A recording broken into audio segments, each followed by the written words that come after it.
for irrigation, but the irrigation for only 20% of the land. And this 20% of the land that it is irrigated using very old efficient methods that are really very inefficient. So there is a lot of room of improvement if we can start thinking different ways of irrigation, of course much more efficient. And for doing that we need a lot of pumps. So we are here in that regard to help you and support you on that direction. So thank you very much for the time. And I know that you are very close to a lot of communities that they are in need. So I will be delightful to be like a link between the projects and the Below Foundation. Thank you very much.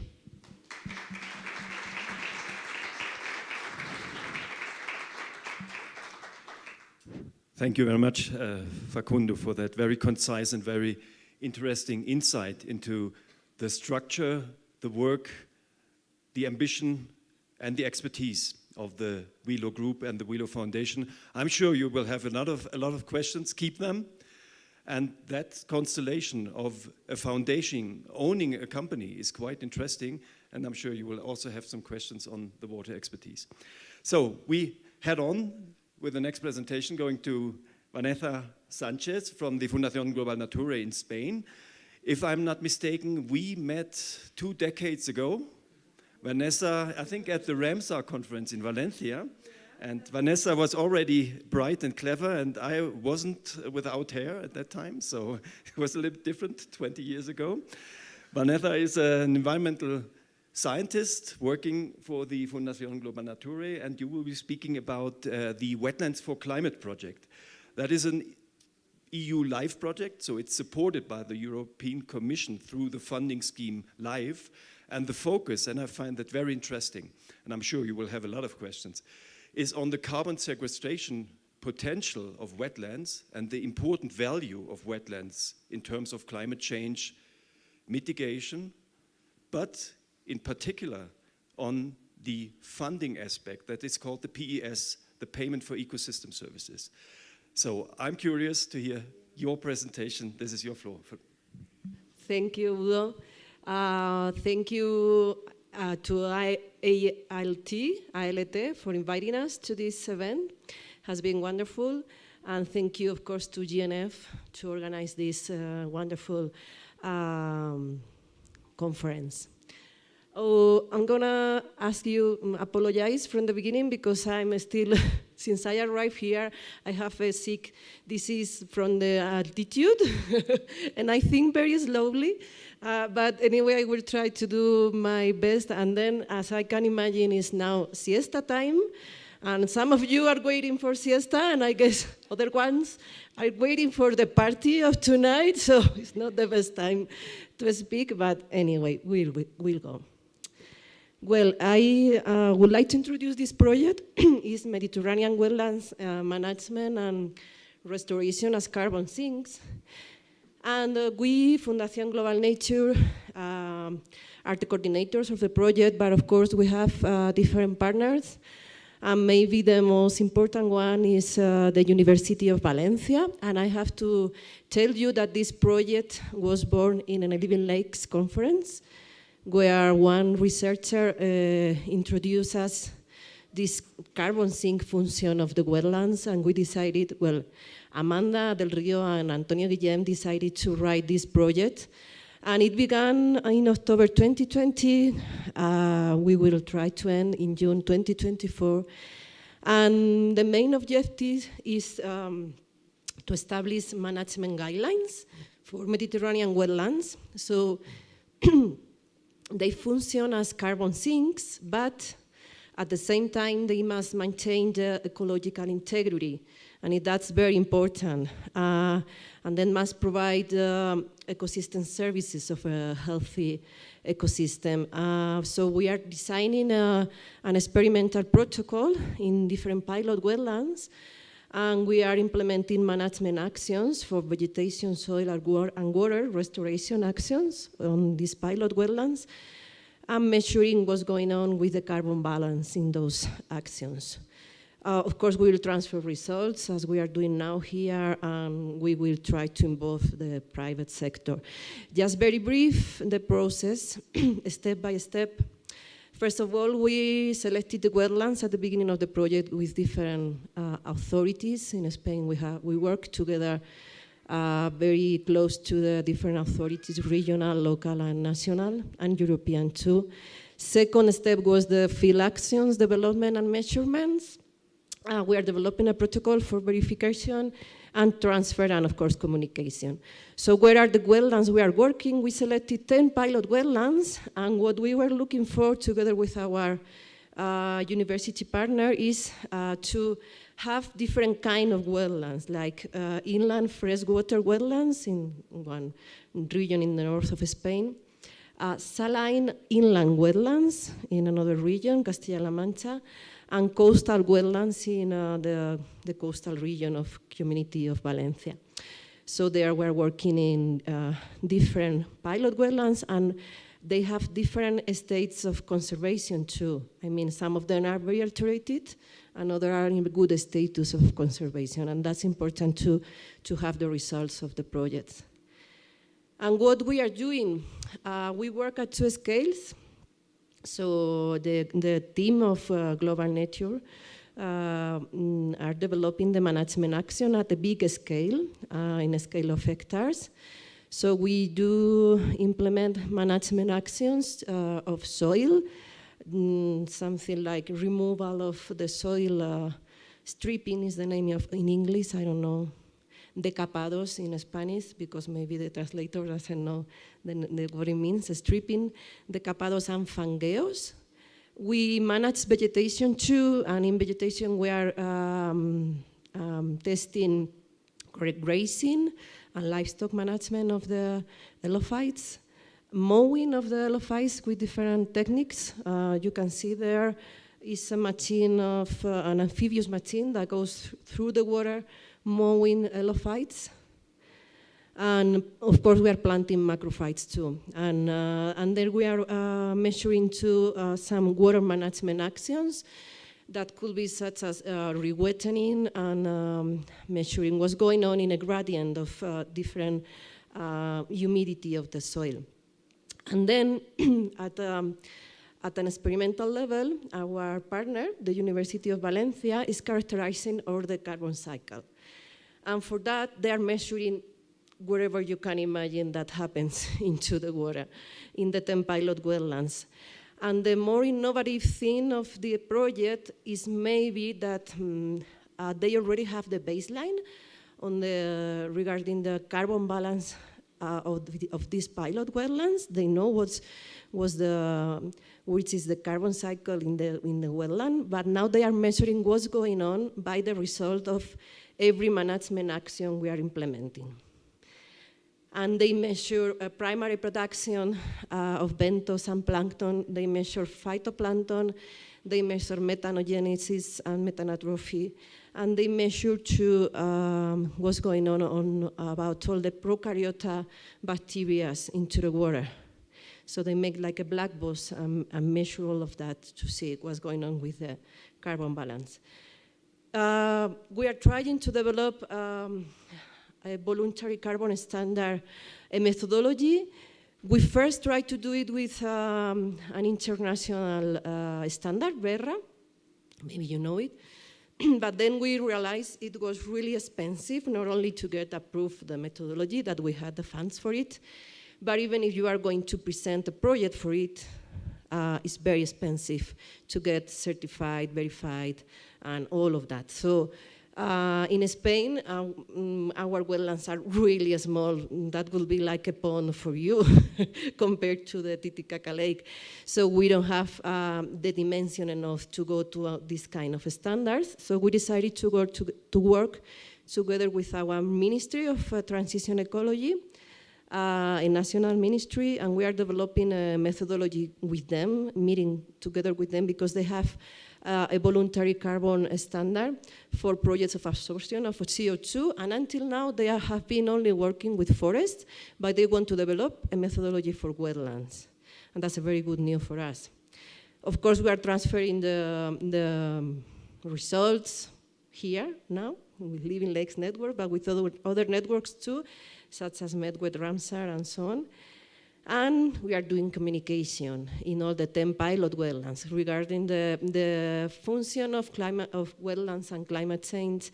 And we made an exhibition, and we have done around 500 workshops for environmental education, arriving to 15,000 scholars and adults, and making different processes to involve the population.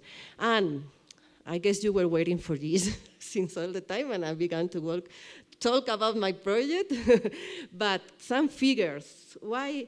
And I guess Hector will go in depth of this, so I'm much better than me for sure, because I'm not the expert, just the coordinator of the project. But you can see here what happens and why wetlands are very important, and we all should be aware of this. And until now, in the carbon markets, forests are the most famous ecosystems. But as you see this, in the bar of the ice, I don't know, the axis bar, is the total organic carbon density in tons of CO2 per hectare. And the green bar is the carbon that can be stored in the biomass. But the most important is that the blue bars is the soil organic carbon in 1 meter of depth of soil. And if you see the size of the bars, you can see that wetlands, for instance, peatlands, mangroves, shoal marshes, or all seagrasses, have much more carbon stored than any other ecosystem. When we talk about Mediterranean wetlands in terms of carbon sequestration, we must know too that wetlands, and mainly peatlands, have the highest carbon stock, the stock into the soil of the world. But that's there, and we have to preserve that. But if we look at other kind of wetlands where are younger, and the sediments are younger, the carbon and the rate of sequestration of carbon is much higher than any other peatland. We have some numbers there. For instance, Mediterranean Spanish coast, the carbon storage is 950 grams of carbon per square meter and per year. And that compared to peatlands, where on average is around 26.6 grams, is many times bigger. So we have to see that this kind of wetlands can sequester a lot of carbon. And just some lessons, because I have to stop. When we are restoring a wetland, the most important thing must be to restore biodiversity, not as a carbon sink, but biodiversity, because sometimes that can be not the same, that can be confronted. It's important to know all the factors that must affect the success of the restoration for carbon benefits. And it must be considered the state of the ecosystem when we are trying to promote a restoration project, because, and this is very, very, very important, if a wetland is in a good state, then it will be fixing carbon. But if a wetland is altered, and then there is hydromorphological alterations, water pollution, eutrophication, and so on, it's not only that it's not gonna fix carbon, but it's gonna emit other greenhouse gases as methane that are much powerful, then the wetland will be emitting. So that's a very important message for our policymakers, that we have to restore our wetlands to get that they are carbon sinks.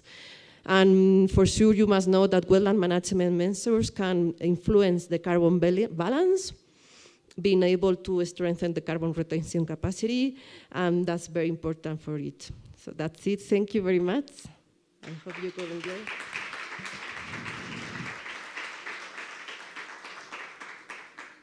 Thank you very much, Vanessa. Wonderful and very solid figures that you gave. It takes some time to digest them and fully understand them, but the message is clear. Wetlands are very important for climate change, for fighting climate change. They are destroyed 3 times faster than tropical forest, but they sequester much more carbon. And as Vanessa said, it's not only about CO2, but also other greenhouse gases, such as laughing gas, for instance, or methane, being, of course, very relevant greenhouse gases. And I want to give you one figure. Germany has destroyed 92% of its wetlands and peatlands for agricultural purposes, almost exclusively, drained for agricultural purposes.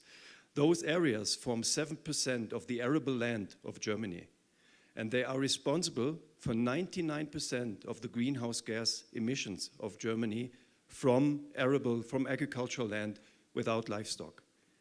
And that illustrates how important wetlands and peatlands are. Thank you very much, Vanessa. And a very similar topic, but a little bit a different perspective, a more academic perspective. We have Dr. Hector Aponte with us from the University of Lima, a water scientist, as I have learned, with a PhD in biology. And you will be speaking about your research on ecosystem services along I think the whole Pacific coast of Latin America, or almost, but you will tell us. Yes. So thank you very much. This is your floor, Hector.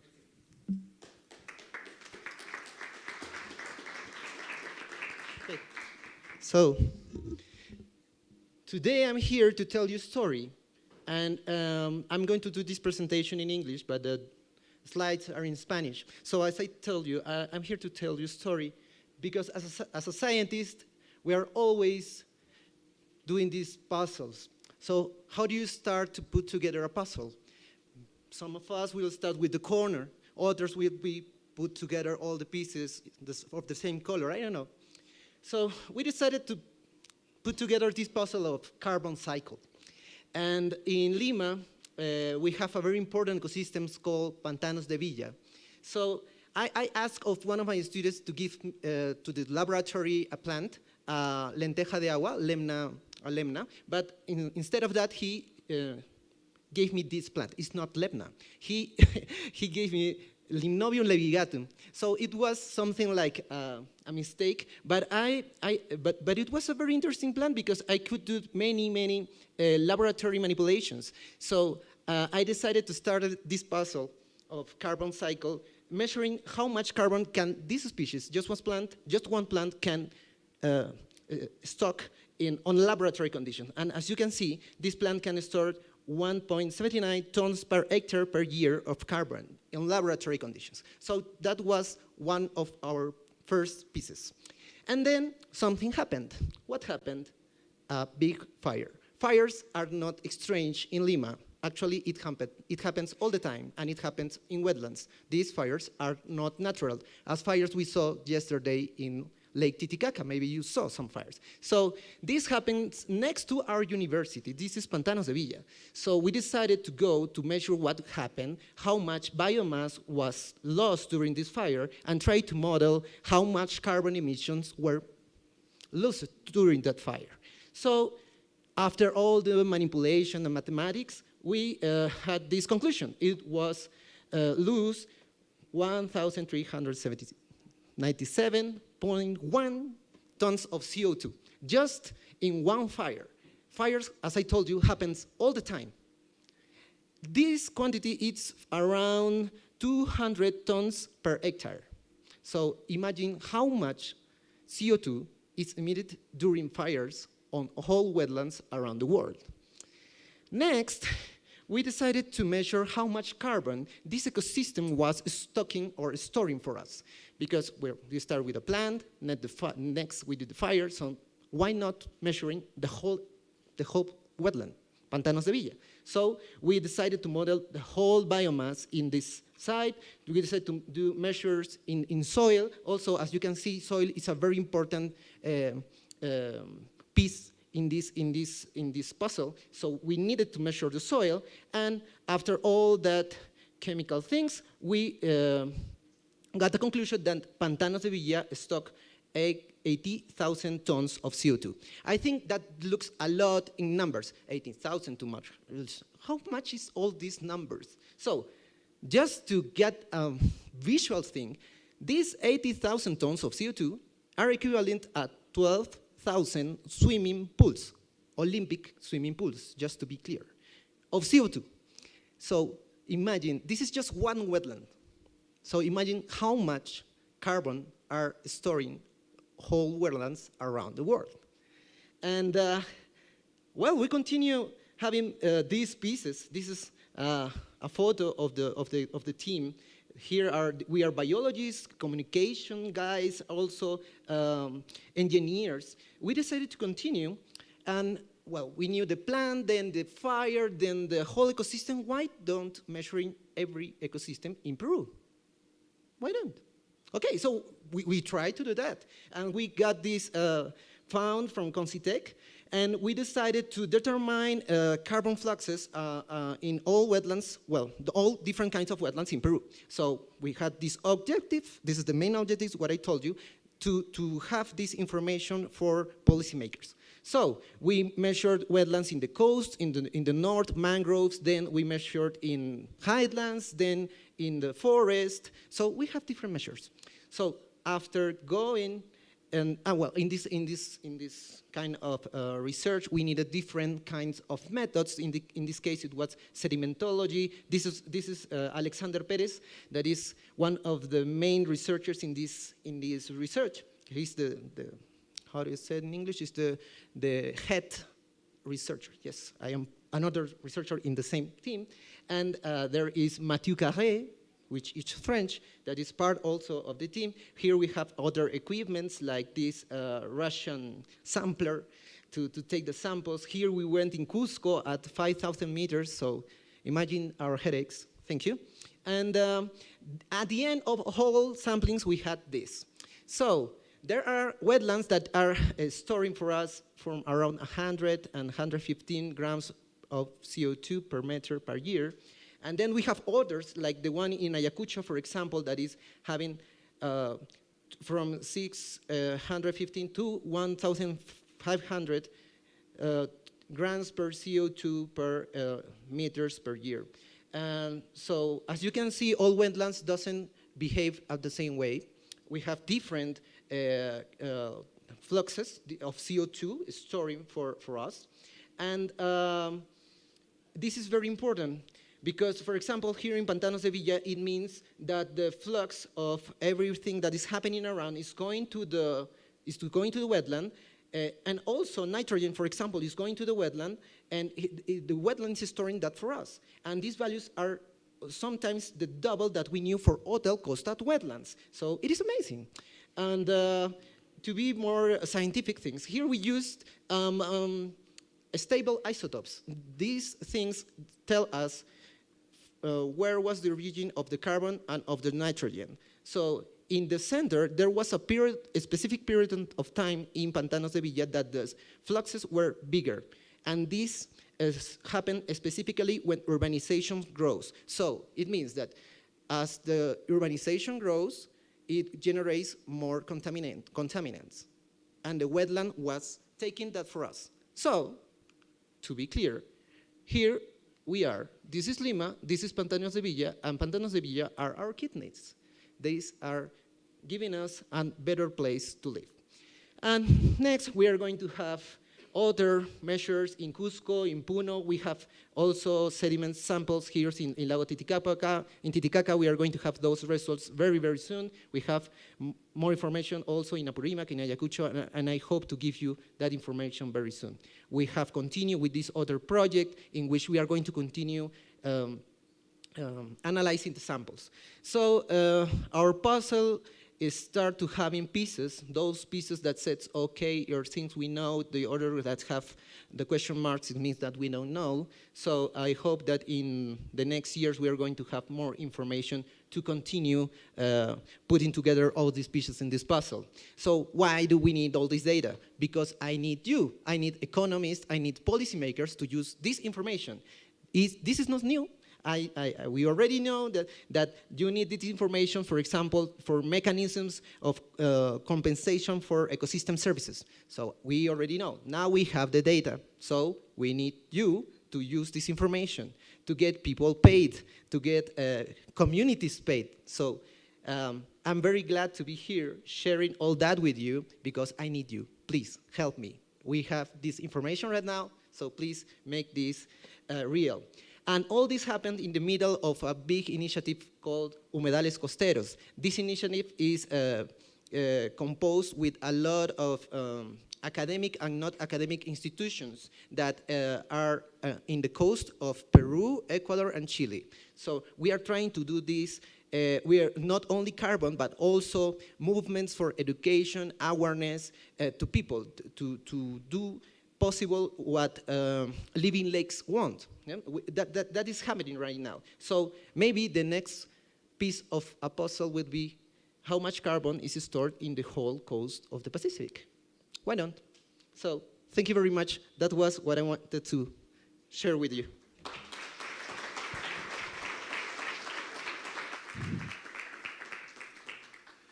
Thank you very much, Hector. Impressive insights into your work.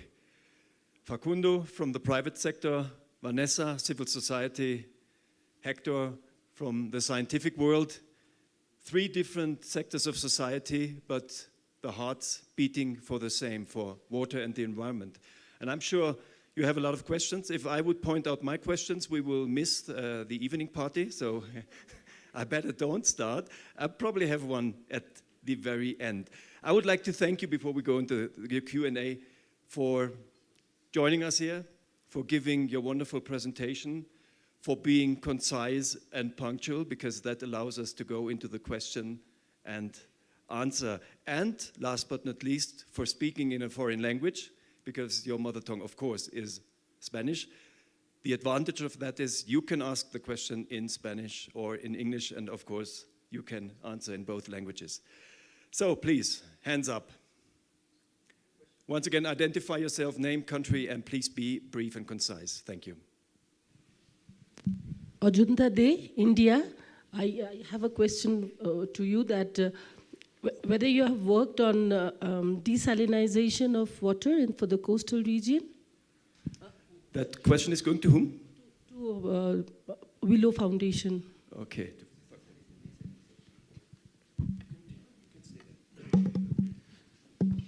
Sorry, can you repeat the question, please? Desalinization of water for the coastal regions. Have you worked on that?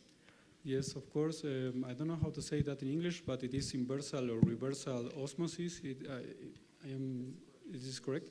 So, reverse? Reverse osmosis, it's the same word in so English. So we are using pumps for that process, and of course we can provide you with pumps to reach this very high pressure that we need for this kind of processes.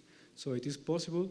Actually, in India, for example, below India office, it is very capable of doing this kind of system. So please, you have, perhaps we can talk afterwards, and I can put you in contact with our offices in India.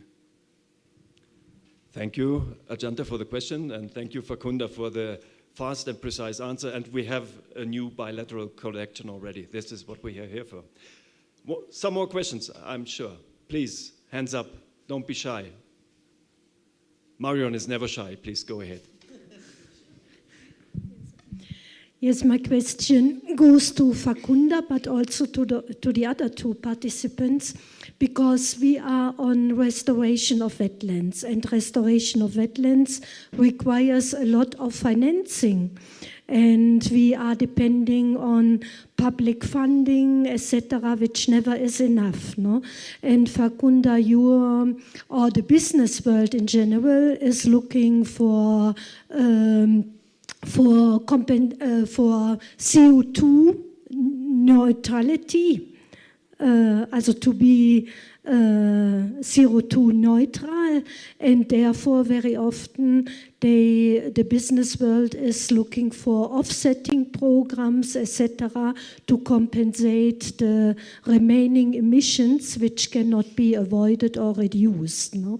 So my question is, could this be a future way of financing restoration of wetlands if we would have a sound methodology to measure the CO2 sequestration? And do you think, Facunda, that the business world would be interested in then having offsetting projects on restoration of wetlands? Yeah, it is a very good question. I think that from a perspective of the Willow Foundation, the answer is completely yes. Of course, there are some processes that are needed to allow this kind of funds to finance this kind of projects. But without any doubt, I have seen some projects, very interesting projects in other parts of the world that the Willow Foundation put the money without asking so many questions about it. So for sure, the Willow Foundation is committed to help. That's why we are here in this conference, yes. So my answer is completely yes, it is possible. I don't know if the other guys want to. Yeah, I completely agree with Facundo, and I would like to let you know that since we began to work in this project, many private companies have came to us to ask about the results and the methodology. And we have to say, wait a minute, I don't have still the results. I don't have that the scientists are working, and we will have the scientific information at the end of the next year, so you have to wait. But yes, I encourage you to work in your wetlands to develop methodologies, because researchers have already the information. You can see they have it for Peru at least. So now if you work on the other side, on the methodologies and how the restoration of wetlands can be improved, and which is the carbon sink of the management actions you can do in your wetlands, I'm sure that many companies are interested to finance that. This is well done. And it's that there is a new opportunity to finance restoration, and you have to explore it, because it's not easy. And maybe Hector has much information to add that on that is not easy, because I'm seeing the research team of the University of Valencia working very hard. There are like around 19 guys making plots and samples in pilot wetlands and going on and measuring everything to have the data. So maybe you want to add something? I want to add that if you put the money, I'm in. So I think it's a very, very good opportunity to work together within university, between the industry. So it is very important. And I just want to point that when we talk about restoration, it is important to consider that restoration means to going back on time. So we need a point of the beginning, a beginning point to do a correct restoration. So to know that the academic piece is very important.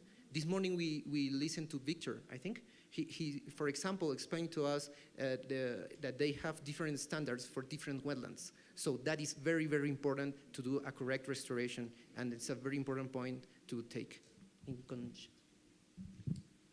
Thank you very much. Carbon neutrality is an important aspect of the business sector of companies.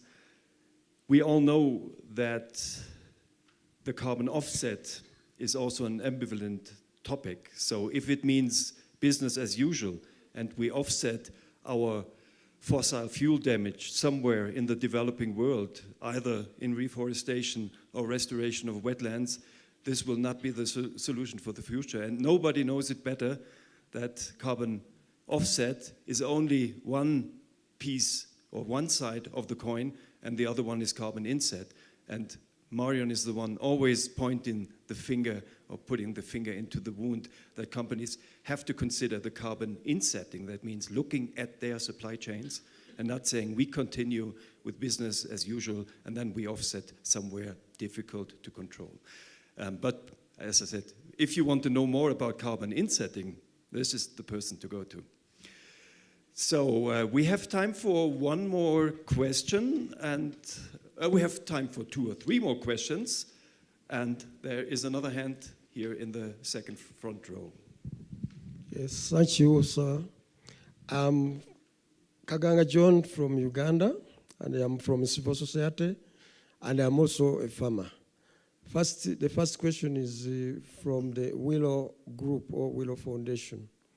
I would like to know whether you work in Uganda, because I am not aware, I have never heard of you working in Uganda, but you might be there, because I can't know anything, whatever is taking place in Uganda. And then two, if you are not working in Uganda, how can we try to extend, how can you extend, or how can we get marriage so that you also work in Uganda, because the work you are doing is really very, very good. And now irrigation is the way to go if we are to fight climate change, especially the smallholder farmers. Two, we'll be going to the one who, I think it is Vanessa, talked about carbon, isn't it? Yeah, carbon. I have been in a civil society organization since 1999, and we have been planting trees. We have planted trees millions now and millions. But our people are not benefiting. We want to make sure that you people try to either to connect us to other, because as the academia said, you have to start somewhere. You can either connect to us, or you yourself come to our area, because there is a lot of carbon in the soil, in the forest, in the trees, so that our farmers can also benefit. That's what I wanted to ask. Thank you, John. We start then with your question about the presence of Willow Group in East Africa and Uganda. Thank you for the question. Yes, totally, we are present in Uganda. If we don't have an office, we have representatives that we can help us to reach or to provide you some technology. Mainly, I think that you are a farmer, and the most important technology that you need is photovoltaic driven pumps, and that is something that we can do. Also, we have been talking about doing something similar in Tanzania. So don't you worry about that.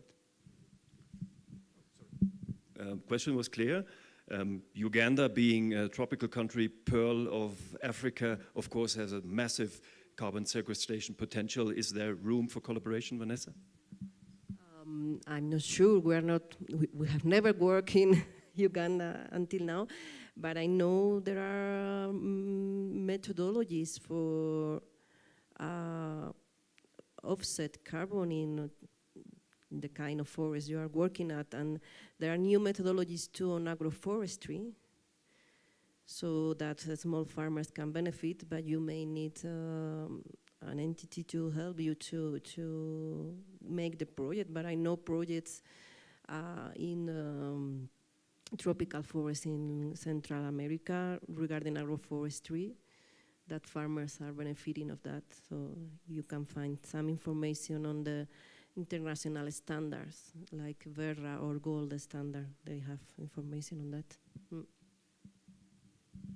If I may make a proposal, I suggest that we organize an online workshop on how to transfer that knowledge, that very deep knowledge, to East Africa, and we invite a couple of the organizations we know in East Africa, and we do that probably, let's say, March, April next year. Is that okay? Because the first quarter is pretty packed, and I will be coming to East Africa, and maybe we can identify a joint approach, and consequently later a project. Okay, is there enough time for one more question? Yes, one more question, and then I have a final one. Not the case? You don't have to? Okay. What I wanted to know, and I mentioned, it's an ideal constellation that we have three people with a deep experience on water and water ecosystems and their very important role for climate change mitigation, but also for biodiversity and the stability of our spaceship, Earth, depends very much on biodiversity. And I'm convinced that 150 species going extinct per day, we don't really know what we're doing, and we're destabilizing a very complex system.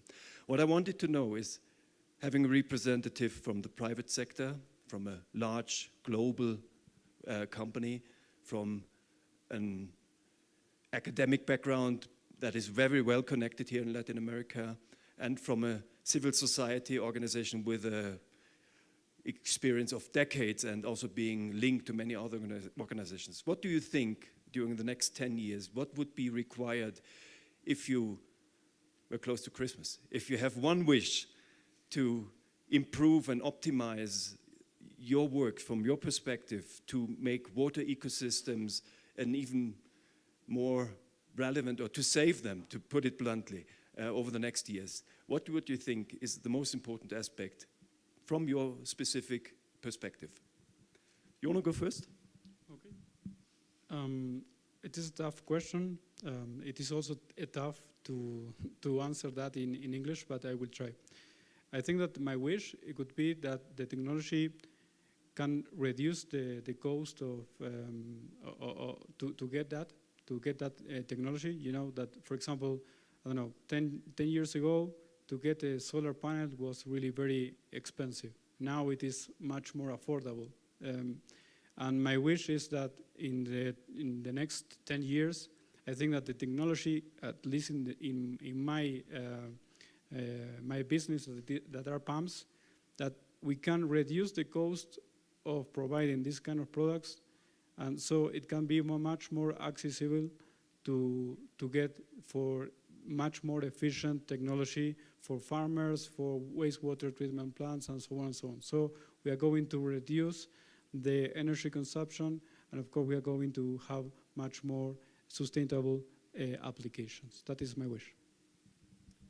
Thank you, Facundo. And Hector, you used a metaphoric expression that I also use quite often. I always say the tropical forests are the lungs of our planet and the wetlands are the kidneys. So how can we keep the kidneys healthy?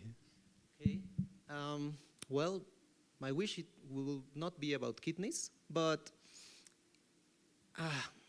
I think that something that is very, very difficult for people is to learn how to work together. That is very, very difficult. And for people that do science, even it's very difficult to work between us, between scientists. So if I have a wish, why don't we all scientists work together? That will be a very good wish. In that way, Latin American people don't say we don't have the machines to measure carbon, or, for example, that stable isotopes I show you, that is measured in France or Australia, but in Peru we don't have the machines. But it is possible to do it because we work together. So why don't we all work together and do beautiful things? And also, I would really like to wish that we all believe in science. Sometimes I hear that what science people do isn't important, but it's not true. It is important. We do all those things that you need, and we need you to use that information, as we need the knowledge of the people in all places. We need each other. So it's mostly one or two wishes, but that will be my perspective. Thank you very much, Hector. Let the scientists work together. They already do, but even more intensively. And let the goddamn politicians listen to the scientists. That would be my wish. Civil society, very important, because the civil society also has a profound knowledge of how to put the scientific knowledge into concrete action. And some civil society organizations are also reminding the decision makers, the politicians, that they have to do their job. So what is your wish? Yeah, my letter to the three kings, magic kings that will come soon to Spain. Well, it will be that we in Fundación Global Nature would like to be like a kind of, how do you say in English, a tool to bring the knowledge of the scientific groups into the field. I mean, we work taking the solutions from the laboratory to the field, as we are trying to do in the Live Wetlands for Climate. And we like to make many demonstrative projects. We are doing demonstrative projects every time, but then we would like that policy and decision makers took the results of our projects and implement them. For instance, green filters. We began doing green filters in 2000. And like 23 years later, only a few entities keep doing that because governments don't like that. I mean, it's not a business for them. There is not a lot of money on those kind of solutions. But, well, the things are changing, and I don't know if you know that, for instance, nature-based solutions are now into the agreements in the climate change mitigations policy, and then in the last COP they decided that nature-based solutions will be into the mitigation policies. So maybe we have room to improve, but we have to work a lot and, of course, use the information of the scientific and the research part to be able to have the solutions for the future. Thank you very much, the three of you. Thank you for your presentation. Thank you for your contribution and for your answers to the questions. May our wishes come true. In 2 weeks' time, on Christmas Eve, Christmas evening, we will see. Thank you very much. A big round of applause.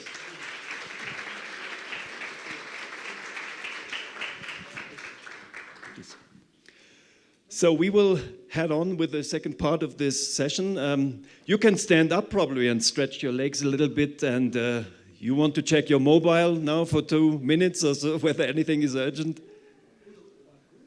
We have the boats, yeah. In the meantime, get moving.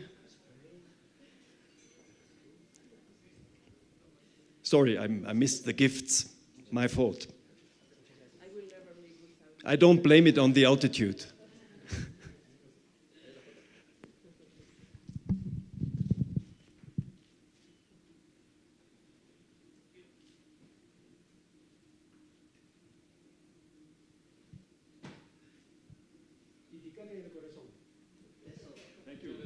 Thank you very much. May your Living Lakes boat always have water under the soil or the bottom. So we have 2 more presentations before we have a coffee break. And after the coffee break, don't miss that, because we will have the Lake Titicaca 16th Living Lakes Conference resolution. Marion mentioned that. On top of that, we will have the Best Conservation Practice Award and the closing ceremony after the coffee break. Before the coffee break, we will have 2 more presentations, and I will invite Thomas to the floor and Julio Cesar Aranibar. Where is he, Julio? He was our interpreter. Probably he still is. So he's always busy. And he's the ICI, International Climate Initiative, LLBCP counterpart here in Peru. So a very relevant focal point for us, our local partner. I will be brief, but over lunch we had a nice discussion at my table about, let's call it the Living Lakes spin-offs, or you can also call it the Living Lakes babies. There are a number of those already grown a little bit. We have Living Lakes Canada, we have this Living Lakes Latin America network, and we have, like the jazz singer Ella, we have the European Living Lakes Association. And those structures, those organizations, legal entities with an own portfolio, but with a lot of things in common and the same heartbeat like our Living Lakes Global Network, are very important. They make the network stronger in terms of the different topic, the geographic outreach, but also access to funding in terms of their eligibility to certain funds in the country. So we want to have more of these. And we have a midwife, and the midwife is ICI, the International Climate Initiative Project, called LLBCP, that's the acronym or the abbreviation, Living Lakes Biodiversity and Climate Program. And we have, as Global Nature Fund, I'm talking too fast, I know, for the interpreter that's hell, if somebody's thought, I try to be slower. Okay, we as Global Nature Fund, we have been waiting, that was really our Christmas wish 10 years ago. And it took us 3.5 years to submit the application and get this project approved. Now we have it. The money is not yet on the account, but we kickstarted a lot of action, even without money. And Thomas is coordinating this project, and he will give us, you, insight into the structure of the project, but most of all into the action and the vision and the, you can say, the mission of this activity, and how we will want to involve all of you. Thomas, do you want to go first, or that's okay, yeah? Like it's in the program.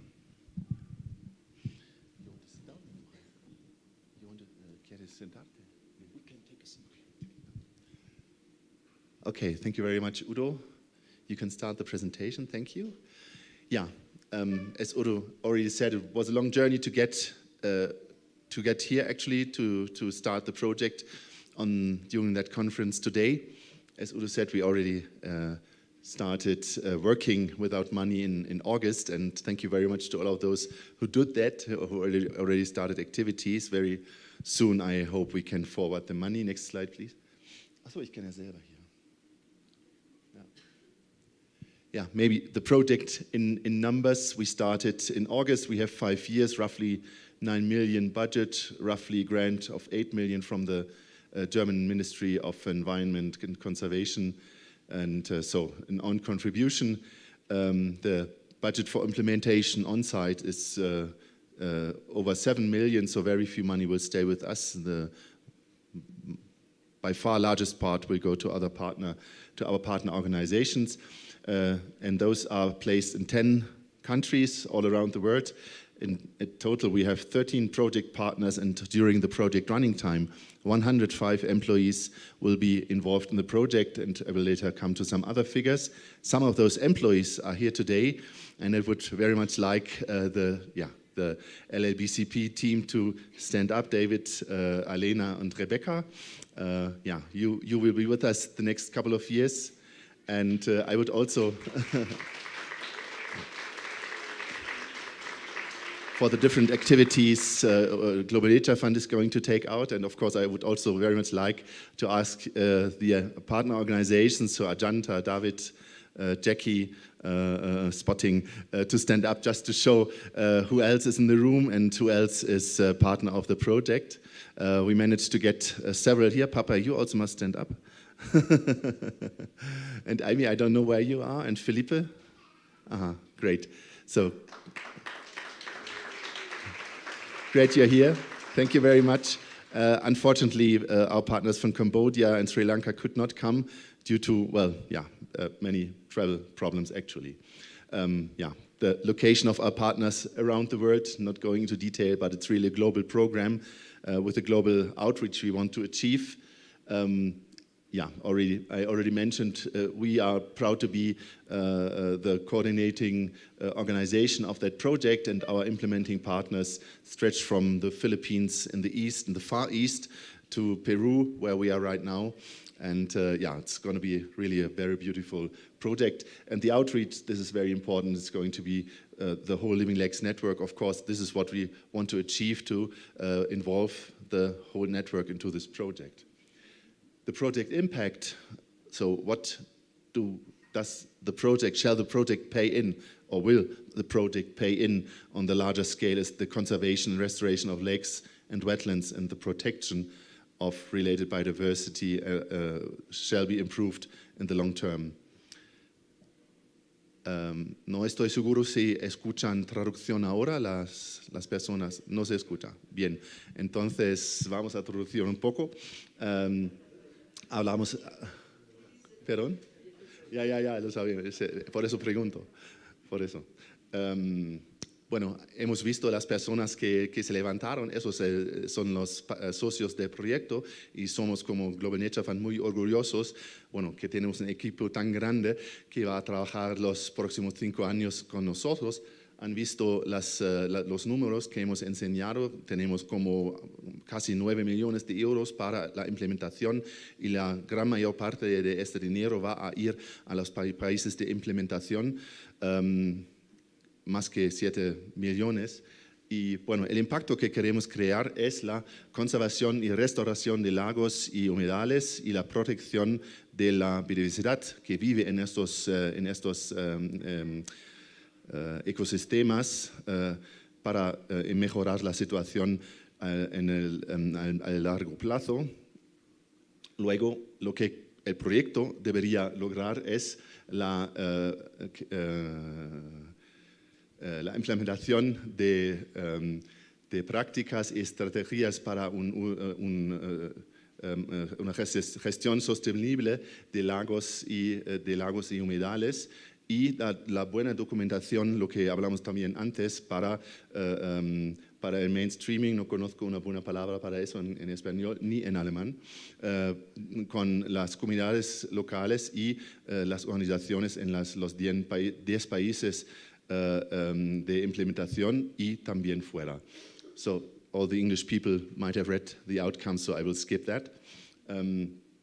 We have 5 working packages actually, and it's very much about capacitation, and this capacitation will go very much around what we call frontrunner initiatives, and I will show a little bit about what these capacitation and frontrunner initiatives are going to be about. Capacitation will be to a larger extent with those who use lakes and wetlands, so fisher and farmer communities. They will participate in workshops, field trips, in seminars, and all means you can do to capacitate people. Out of those, our partners will select people who can be community leaders in the future, which will be guided and trained particularly or especially with certain means. And then, of course, it comes to the lake managers, so those who have responsibility today for the lake and wetland management. Also, they will be trained with workshops and field trips and to improve the capacities. We have heard a lot about capacity building during our conferences. This is actually what we want to do here. Bueno, la mayor parte del proyecto va a tratar el tema de capacitación de las personas que usan los lagos y humedales, que son los pescadores, que son los agricultores que viven en la zona. Y bueno, escuchamos mucho el tema de capacitación durante la conferencia, durante los últimos dos días, y entonces esto es algo que vamos a hacer durante el proyecto también. De aquellos que participan, de aquellos pescadores y agricultores que participan en estos entrenamientos y workshops, vamos a selectar, o los socios van a selectar personas particulares para líderes, para formar líderes para el futuro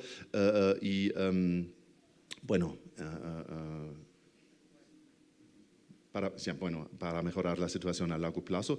También otro grupo meta son los que hoy día gestionan ya los lagos y humedales para entrenar también, para intercambiar también, para mejorar la gestión de los humedales. Como antes había explicado en inglés que estas capacitaciones se van a formar con Frontrunner Initiatives y estos son proyectos específicos, implementaciones en el campo. Todos los socios han elegido uno, dos, tres implementaciones concretas, proyectos concretos que van a implementar en su país, en su lugar donde trabajan, para entender cuáles son las soluciones mejores de mejorar la situación de los lagos y humedales. Y vamos a hacer 11 de aquellos Frontrunner Initiatives y luego en la segunda fase del proyecto vamos a replicar estas implementaciones en 10 zonas más. You will have read this. It's very important to see, and the larger part also of the budgets will go into this practical implementation measures where the capacitation it will be around. We have kind of 5 topics and you please read in English. Tenemos como 5 temas de esos Frontrunner Initiatives, de esas implementaciones prácticas, que es una agricultura amigable con la biodiversidad, es un buen manejo de las cuencas, son negocios también amigables con la biodiversidad y modelos para ingresos alternativos, ¿no? De pesca y agricultura, también el manejo de especies invasoras y luego también el trabajo, la mano arriba, trabajo para mejorar las políticas y las estrategias para los lagos y humedales.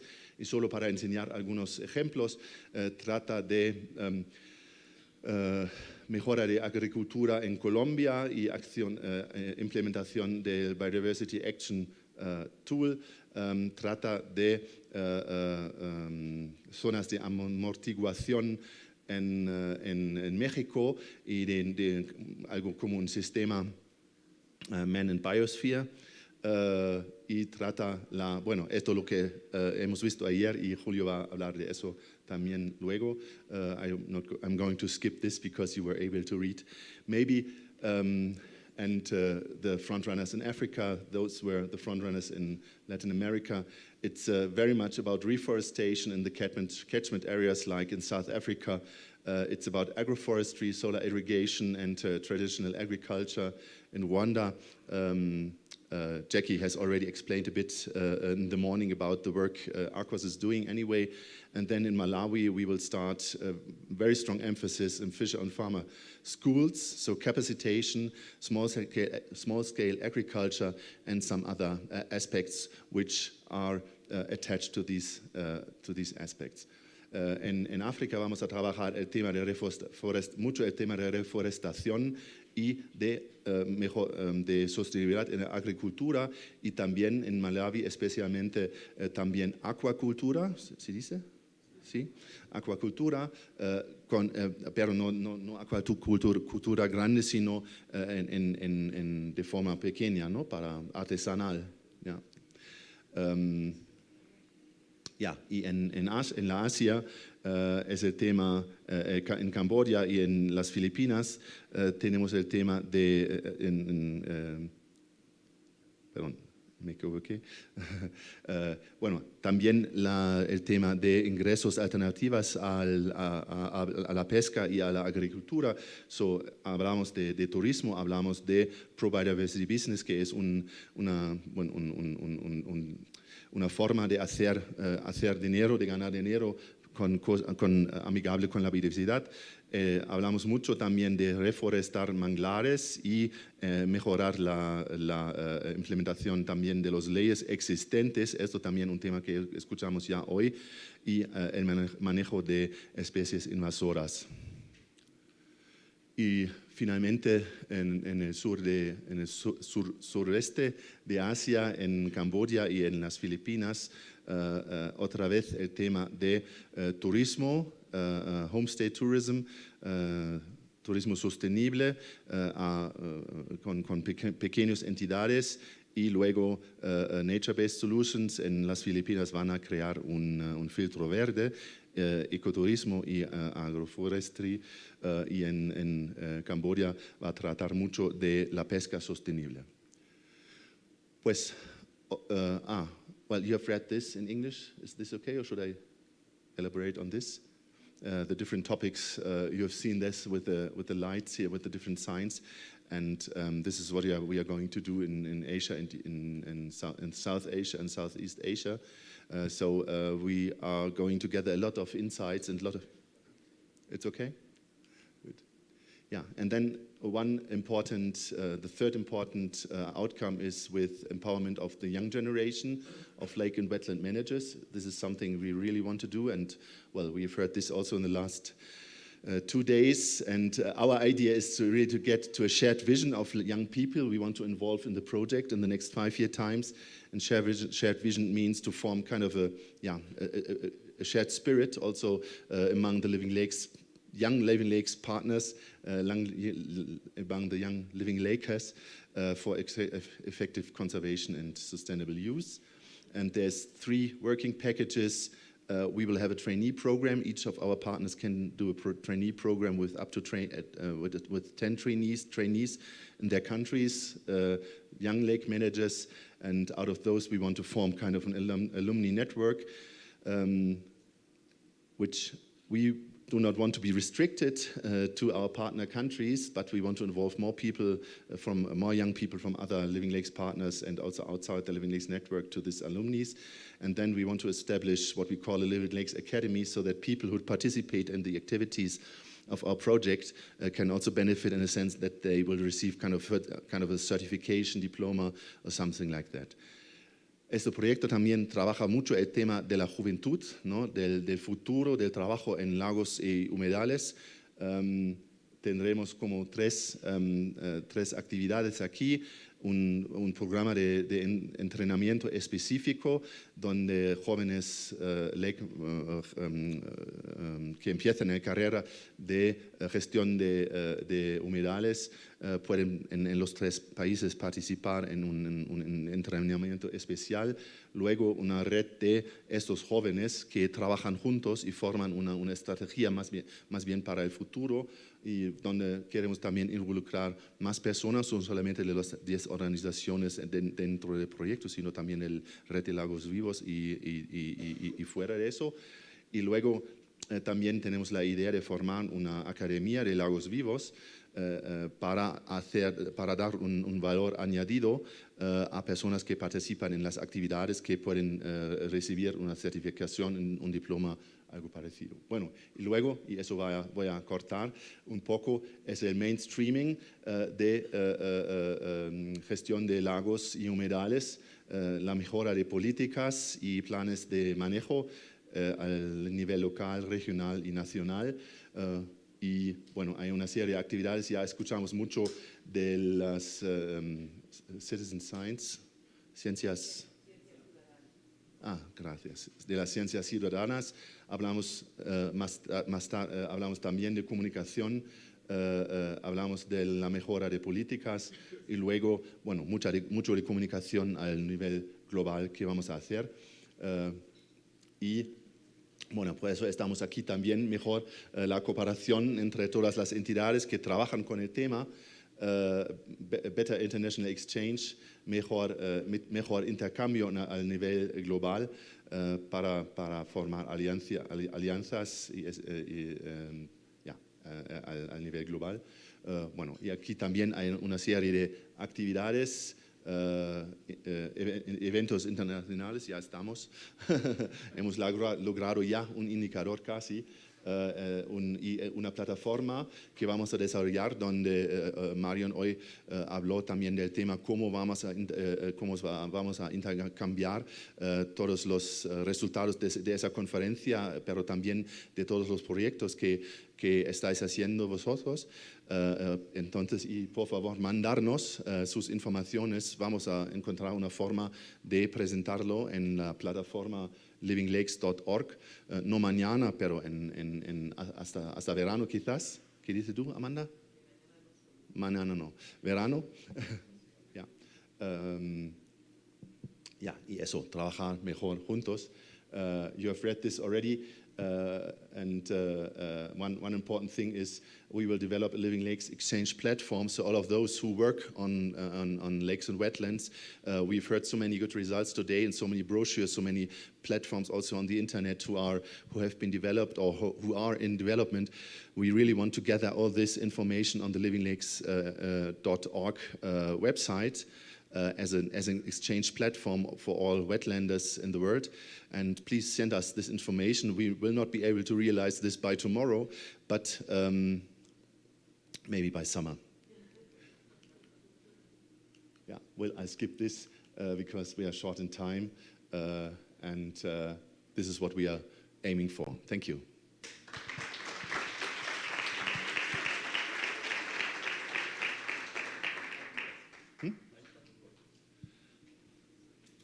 Bueno, y ahora Julio os va a presentar las actividades que van a implementar aquí en el lago Titicaca.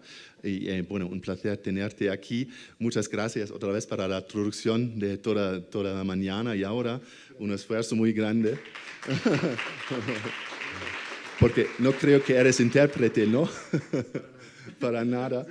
Okay, so now we have Julio here with us. I again thanked him for translation this in the morning.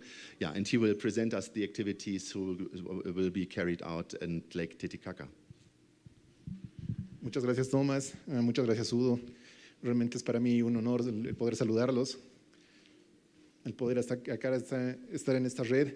Y quisiera empezar por decir que realmente esta ha sido una de las experiencias más enriquecedoras de las que he sido parte.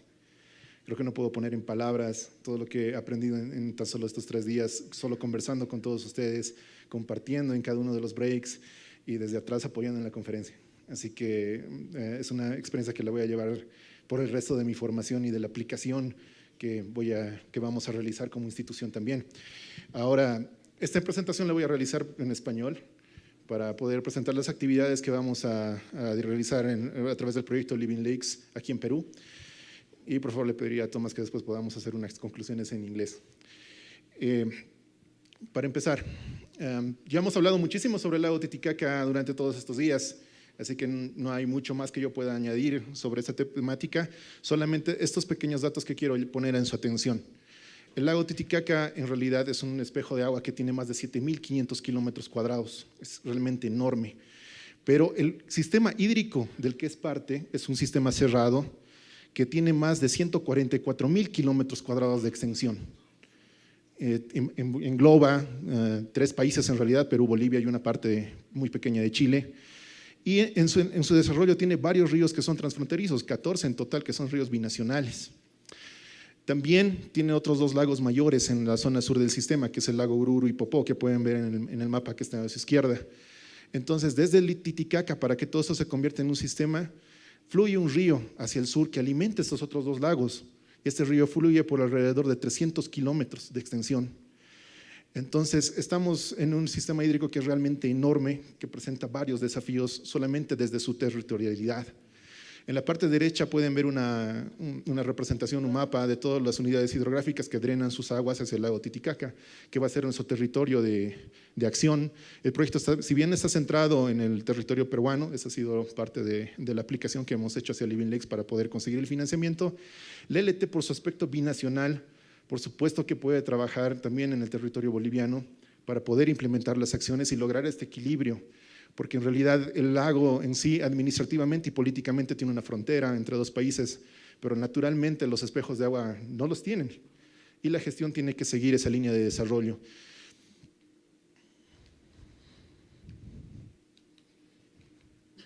Bien, sobre la regulación hídrica del lago, solamente para conocer algunos aspectos de lo que vamos a trabajar, que en realidad es la gestión de recursos hídricos, lo único que quiero llamar a su atención es que el lago en sí tiene varios afluentes, todos los mayores fluyen en territorio peruano. El río Ramis es el principal que le aporta al lago casi 76 metros cúbicos por segundo de promedio de forma anual, es un aporte bastante importante. Sin embargo, la pérdida mayor del espejo de agua por ser tan masivo también es debido a la evaporación. Generalmente los usos alrededor del lago están mayormente concentrados en agricultura y también en pesquería. En el mapa de la derecha ustedes pueden ver la oferta hídrica que tenemos en este sistema, que es también bastante extenso, que va desde el norte con una oferta de más de 900 milímetros por año de precipitación, pero puede disminuir en el sur casi hasta los 200 milímetros. Es decir, tenemos un clima bastante árido en toda esta cuenca. Y eso tiene un efecto sobre la disponibilidad de recursos hídricos que es muy marcado. Uno, si piensa en un sistema hídrico que tiene 3 grandes lagos, que tiene el lago Titicaca, podría pensar que la oferta de recursos hídricos es bastante extensa, que tenemos agua de sobra, pero en realidad esto no es así. La oferta, como ustedes pueden ver en este mapa, es bastante moderada, y en las zonas como el altiplano boliviano, donde el agua es tan escasa, en realidad tenemos que hacer un trabajo aún más amplio, aún más definido sobre la gestión, porque tenemos muy poca agua que gestionar. Entonces, en la cuenca del lago Titicaca, ya lo habíamos visto, solamente quiero traer esto para poder recordar algunos conceptos del día martes. Tenemos varios problemas, algunos los cito en la parte de la derecha, pero en las imágenes ustedes pueden observar algunas imágenes de archivo que tenemos de los trabajos que hacemos en el LT. En la parte superior se encuentra la bahía interior de Puno, que estuvo afectada y está afectada durante muchos años por la eutrofización. En la parte inferior izquierda ustedes pueden ver una fotografía de los desagües que se tienen de aguas residuales de los municipios que están alrededor del lago. Esta fotografía ha sido tomada por un dron en la localidad de Copacabana, una de las más grandes que se tiene en el lado boliviano del lago. Y también tenemos descargas por actividades industriales como la minera. Esa imagen corresponde al drenaje ácido de mina que recorre los ríos que están en el sector de la mina Matilde, en el sector de Chaguaya, en el sector boliviano. Y entonces tenemos un territorio realmente amplio, con recursos hídricos moderados, que tiene una infinidad de problemas. ¿Y cómo los gestionamos?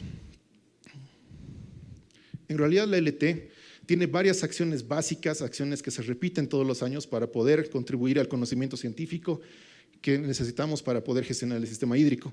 Algunas de ellas las presento en esta lámina, que tienen que ver sobre todo con la calidad y cantidad de agua, el monitoreo de biomasa, el inventario de fuentes de contaminación, estudios científicos sobre el mismo lago, como es la batimetría del lago, que se ha actualizado recién el año pasado.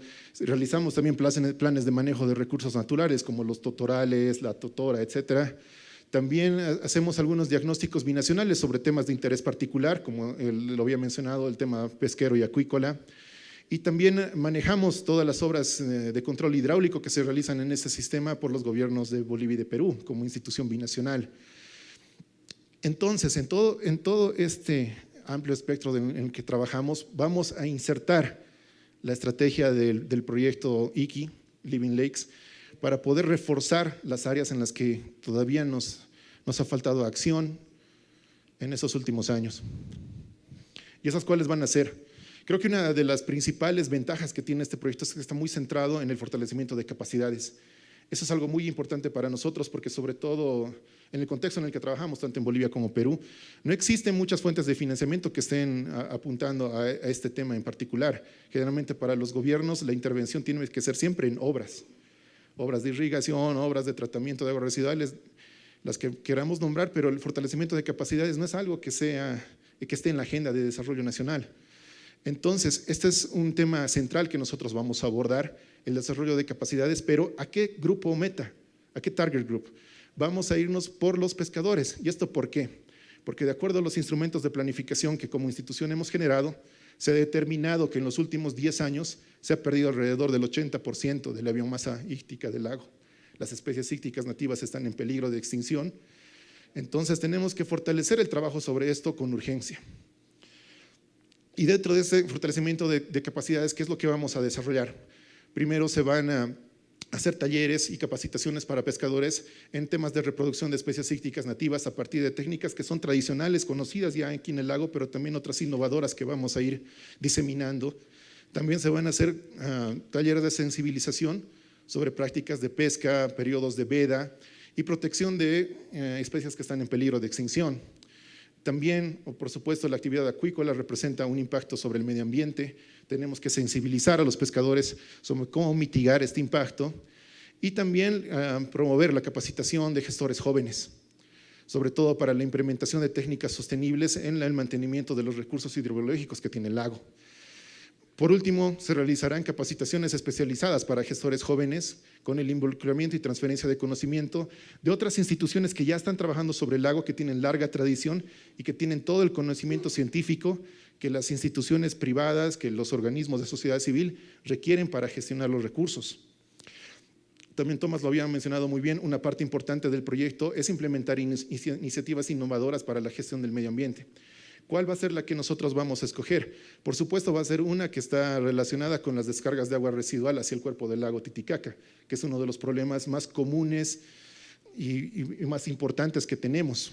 Alrededor del lago, si bien tenemos ciudades que son directamente relacionadas con el cuerpo de agua, como la que estamos ahora, que es Puno, también tenemos otras muy importantes en Bolivia que tienen la descarga no tan directa hacia el lago, pero que la contaminan igual, como la ciudad del Alto, que tiene más de 1 millón de habitantes y sus aguas residuales llegan hasta el lago Titicaca.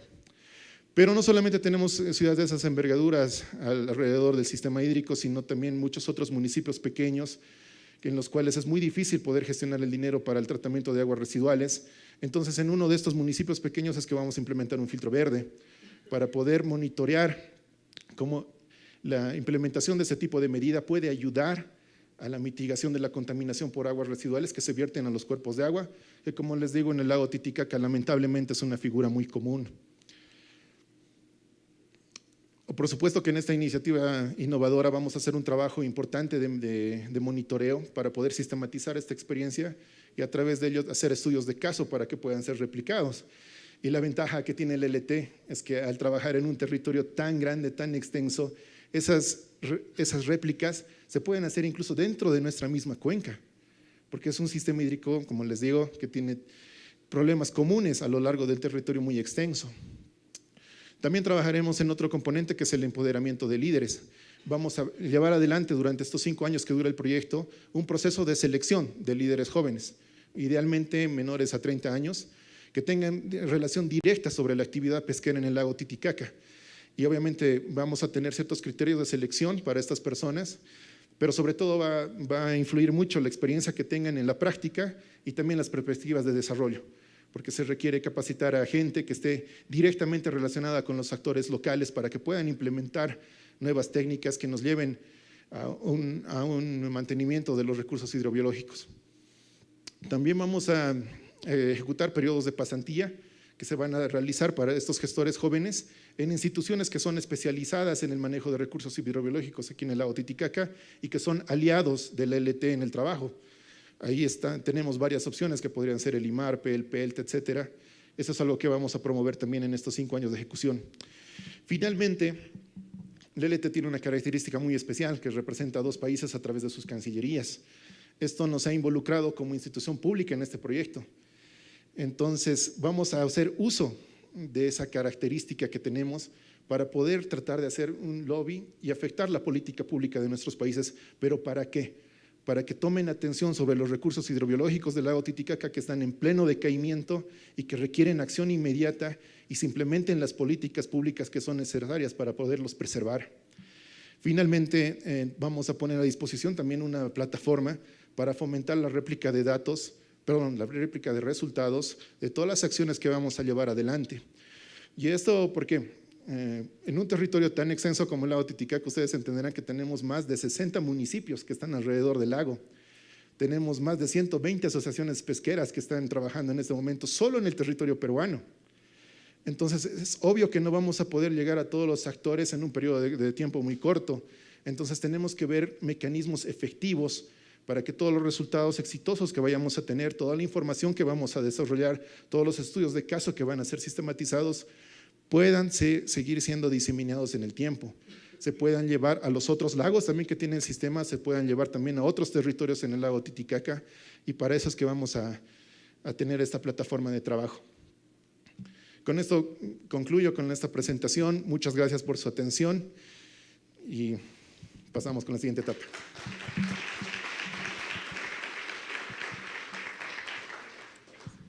Thank you very much, Julio.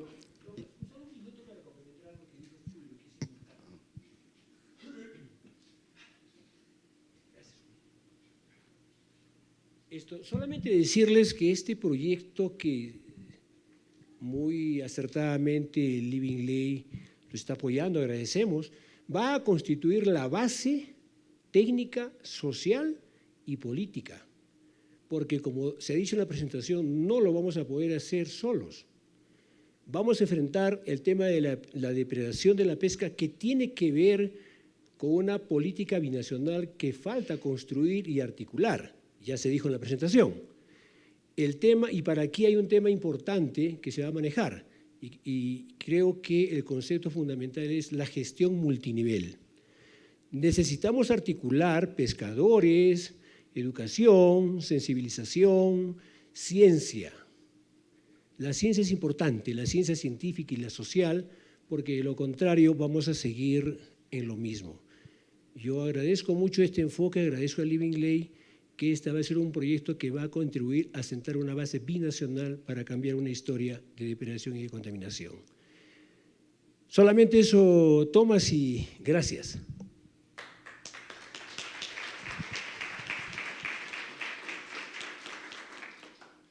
Okay, to summarize really very briefly, some things we heard again, which Juan José explained already on Tuesday, and many things we also learned yesterday on the excursion. Yeah, it's very much about agriculture and fishery here. It's very much about water scarcity at Lake Titicaca. You showed the figures of rainfall we have here, which varies strongly, and in a tropical land anyway, it's not much rain which is falling here. The huge impact on the lake due to mining and wastewater, which is just going into the lake.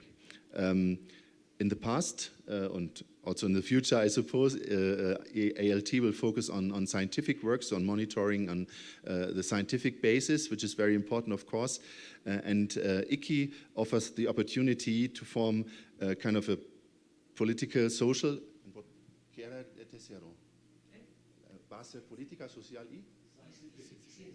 Okay. So political, societal, and also scientific basis to carry the work into the future.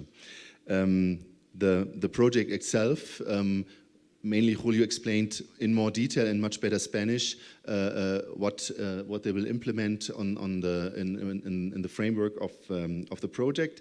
The important target group will be fishing societies. It's about reproduction of fish in the water to improve the populations. We have heard a very interesting presentation about that on Tuesday already. Selection work very much with young people. The Frontrunner initiative will be a floating green filter. Also this, we were shown yesterday already how this could look like. Very interesting and also exciting because we never had this. We built many green filters in many countries, but floating, never, no. And ALT will also develop an own exchange platform, which we will tie together, of course, and the reason why they will do an own exchange platform is it's a huge thing, Lake Constance funny also, but Lake Titicaca. Here's 70 communities who live here and 70 communities who must learn to somehow work together to improve the situation at the lake, to implement, and this is why this platform should have to exchange effective mechanisms which have been learned and developed during the project running time, and all those case studies which will be produced should be shared here. Yeah, thank you.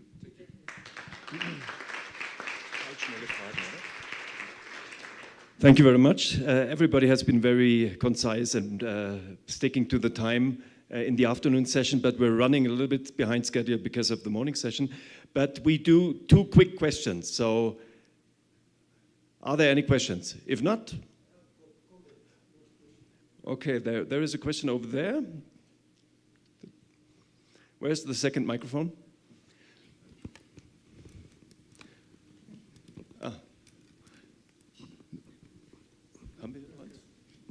No, we'll take this one. So, either in English or in Spanish, name, country, and very quick question. Thank you. Bien, damas y caballeros, tengan ustedes muy buenas tardes. Agradecer por este evento que está realizando en Puno. Nos sentimos muy halagados a todos los asistentes a este importante reunión en Perú. Todas las nacionalidades de todos los países que han venido y también a todos los hermanos de la hermana República de Bolivia. Creo que el lago Titicaca es una de las cartas de representación que nosotros tenemos acá en el departamento de Perú, en la región altiplánica.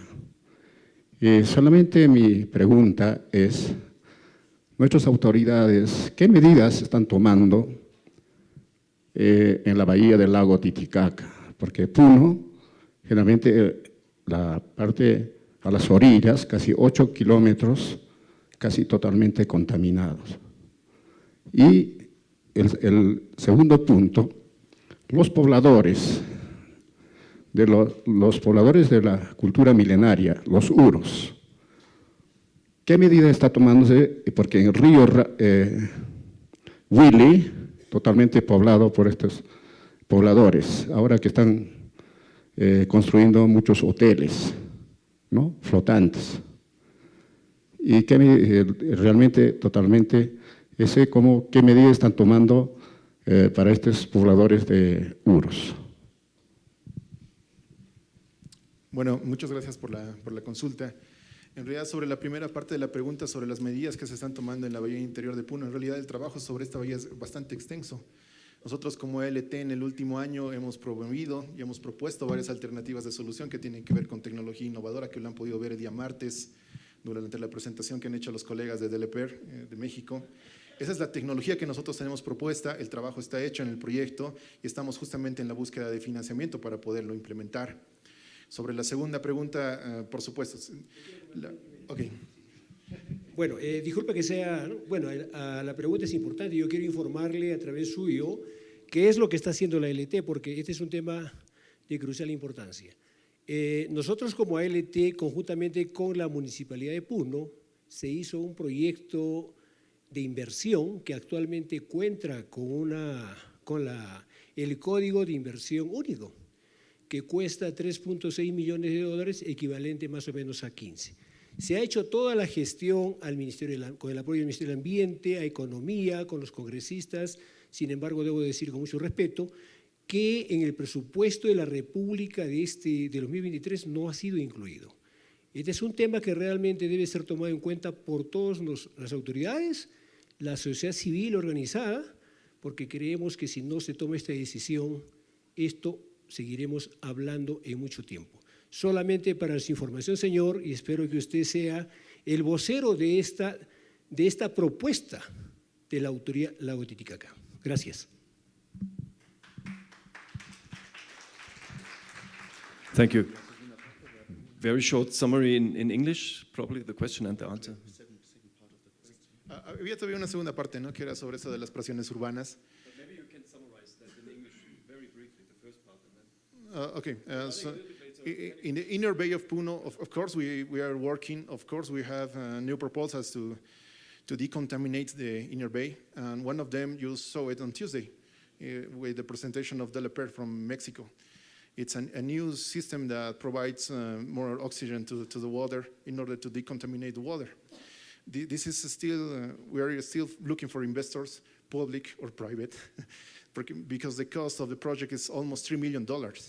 So it's a little bit much higher than our annual budget. And we need to concur with another stakeholders to finance it. Y sobre la segunda parte de la pregunta, en realidad las presiones urbanas que hay sobre el lago es algo que es relativamente nuevo y es un problema, pero que también se están abordando sobre distintos tipos de instituciones. Nosotros, esta es muy buena pregunta porque quiero informar también a partir de esa plataforma que la gestión del lago Titicaca, como es una gestión binacional, siempre se hace a través de proyectos concurrentes, acciones concurrentes. Y para este sistema sí que hay un plan de desarrollo integral que se denomina Plan Director Global Binacional. Y hay también otros instrumentos que han implementado los gobiernos que son planes de acción estratégica, que por supuesto que todos estos temas están siendo tomados en cuenta ahí. En todas estas líneas se trabaja. Generalmente para todos estos problemas también se tienen soluciones. Este congreso es una clara muestra de ello. Un montón de soluciones que hemos visto desde el martes y el día de hoy que se pueden implementar, pero ¿qué es lo que falta? Generalmente es voluntad política para financiar esas soluciones. Y eso es lo que nosotros como actores de gestión en los lagos es lo que tenemos que implementar. Gracias.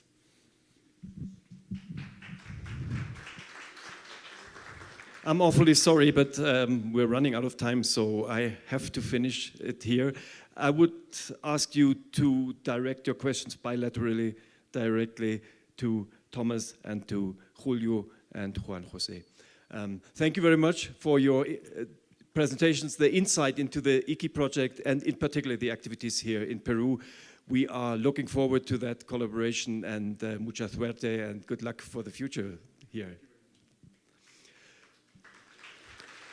So then we will have a very fast coffee break, so an infusion, so to say. We have 15 minutes break. Once again, I'm forgetting about the gifts. So after the gifts, we will have a coffee break, but while you're doing that, I continue speaking. So we will reconvene in 15 minutes' time. Nos encontramos todos juntos aquí en 15 minutos. ¿Eso es correcto?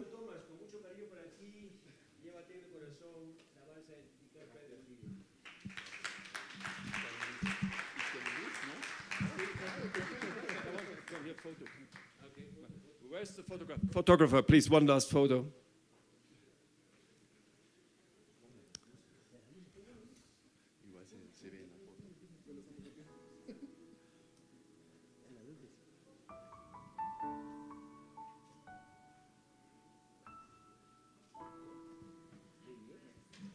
Okay, thank you.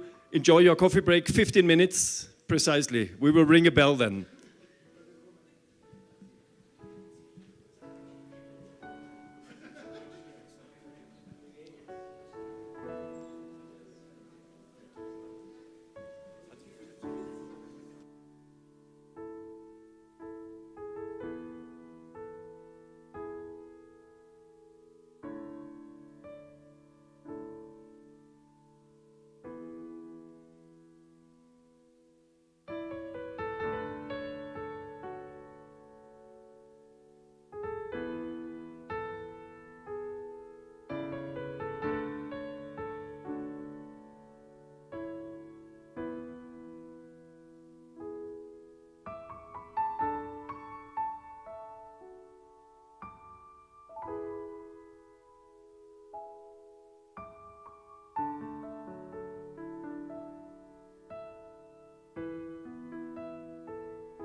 Thank you for taking a seat. Welcome back. Last session of today.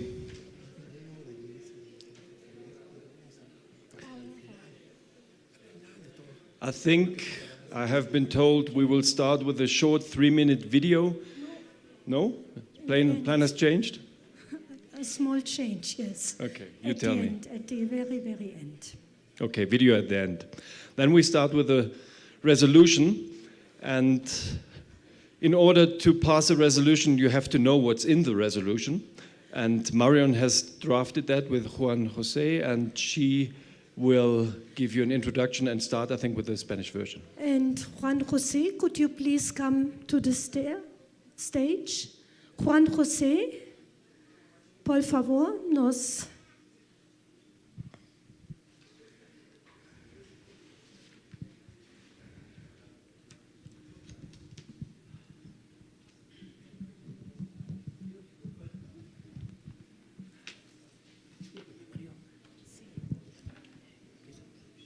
Vamos a empezar desde aquí, solo leer, nada de comentarios. No, perfecto, de acuerdo contigo. Aquí lo voy a leer. Aquí. Sí. ¿Desde dónde? Desde aquí. Ya, bueno, creo que ya escucharon la parte de arriba, ¿no? Sí. Bueno, vamos a continuar con la lectura del acta, así es que les ruego tener un poquito de atención.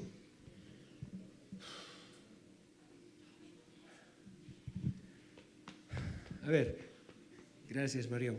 Los 158 participantes de la 16ª Conferencia Internacional de Living Lakes, celebrado en la ciudad de Puno, en las orillas del milenario lago Titicaca, hacen un llamado a los tomadores de decisiones políticas, a la comunidad internacional, a la sociedad civil, a la academia y al sector privado para tomar medidas urgentes y coordinadas para proteger y restaurar los lagos y humedales del mundo.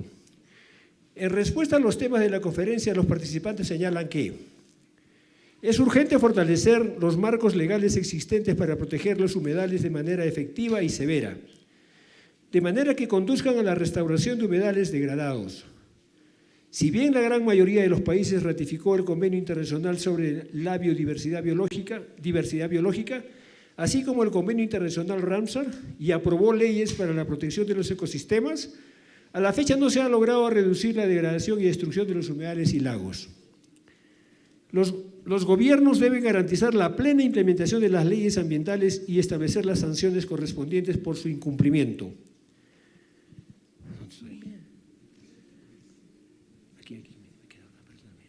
Según el principio de quien contamina paga, los responsables del daño ambiental deben asumir las consecuencias establecidas en la ley.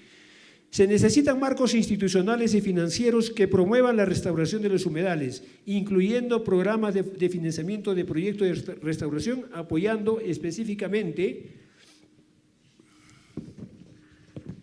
los proyectos de iniciativas ciudadanas y organizaciones ambientales.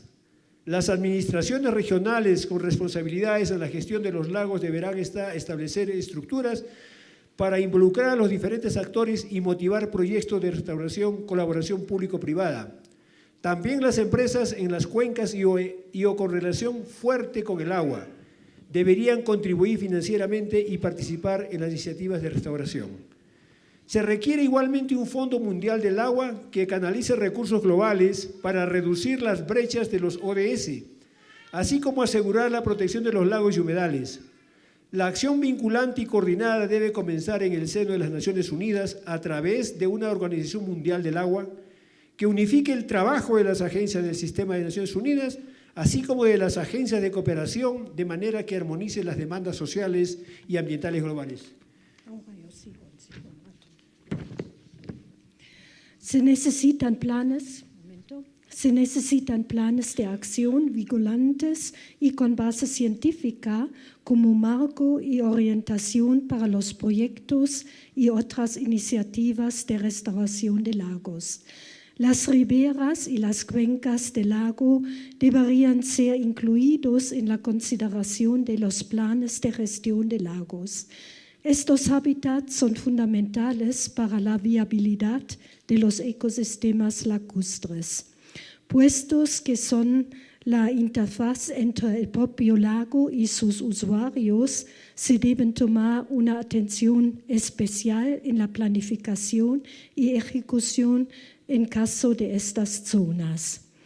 También es necesario un sistema de monitoreo adecuado y transparente para comprobar si se han alcanzado los objetivos de la recuperación, protección y gestión de un lago.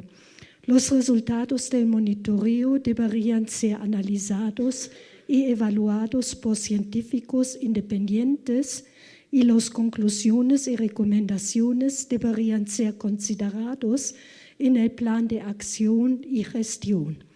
Los informes del monitoreo tienen que ser públicos y la administración debería informar a todos los representantes del grupo de interés.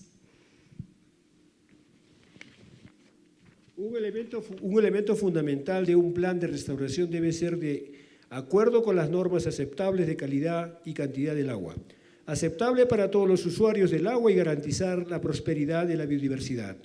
El uso de plantas de tratamiento de aguas residuales municipales debe ser obligatorio y su eficiencia monitoreada.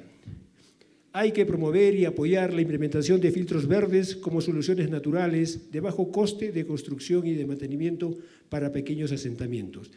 Cada vez se detectan más microplásticos en los lagos de todo el mundo.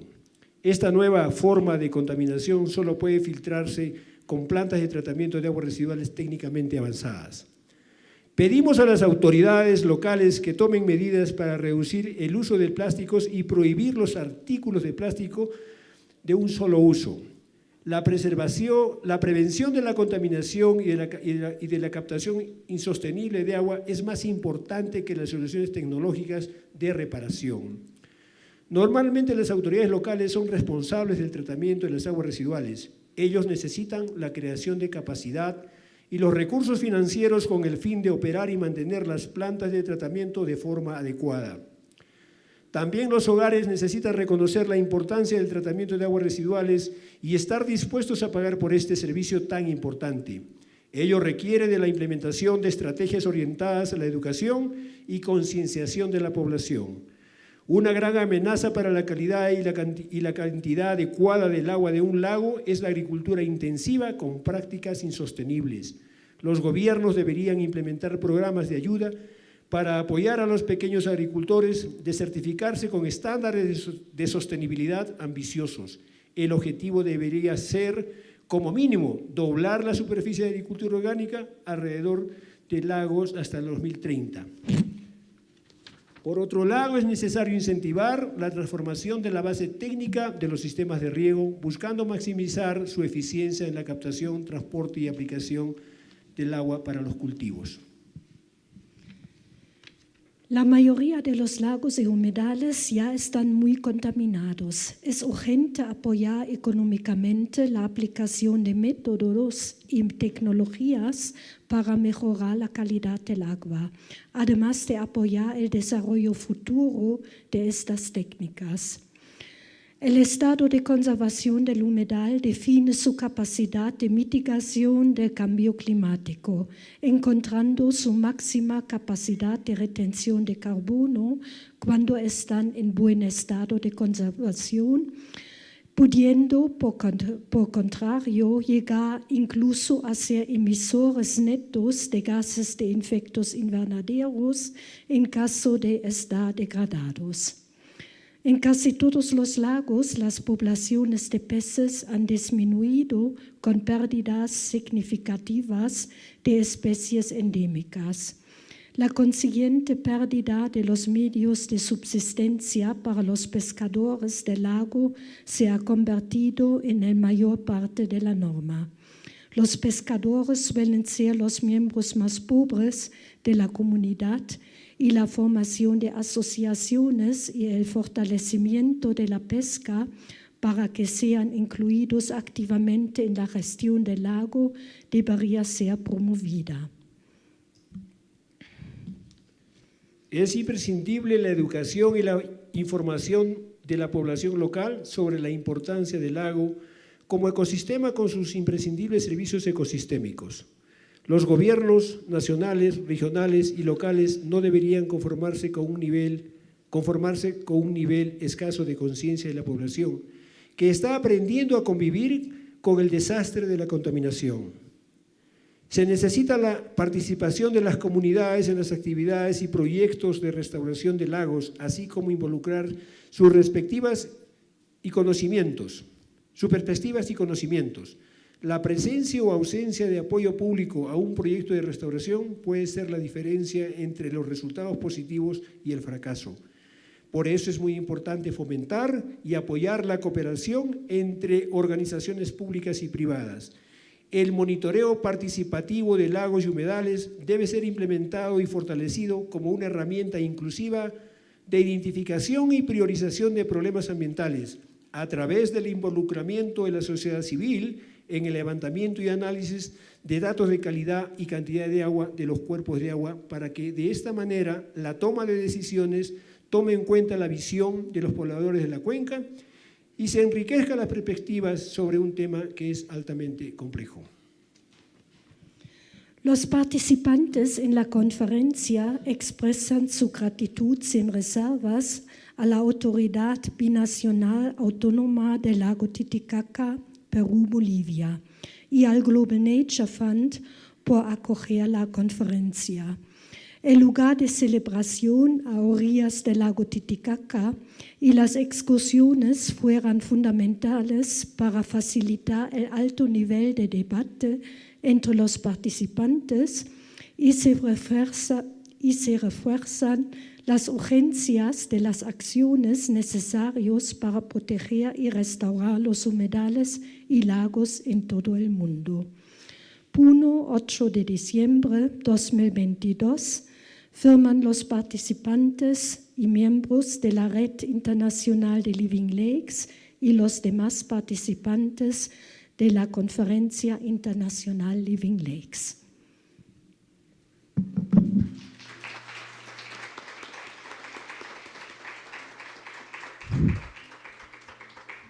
Soll ich gleich anschließen? Oder? Okay, now the English version. The title is Living Lakes International Conference Declaration of Lake Titicaca 2022, subtitled The Conservation and Restoration of the World's Wetlands and Lakes Needs Urgent Global and Local Action. The first three parts are referring to figures by Ramsar and the UNESCO. We don't read that. And I start with at the same point where the Spanish version started. The 158 participants of the 16th International Living Lakes Conference held in the city of Puno on the shores of Lake Titicaca call on political decision makers, the international community, civil society, academia, and the private sector to take urgent action to protect and restore the world's lakes and wetlands. In response to the conference themes, participants noted that, and now we have the 15 bullet points of the declaration, and I read the first part that is underlined always a little bit slower, and then I speed up. There is an urgent need to strengthen existing legal frameworks to effectively restore and protect lakes and wetlands.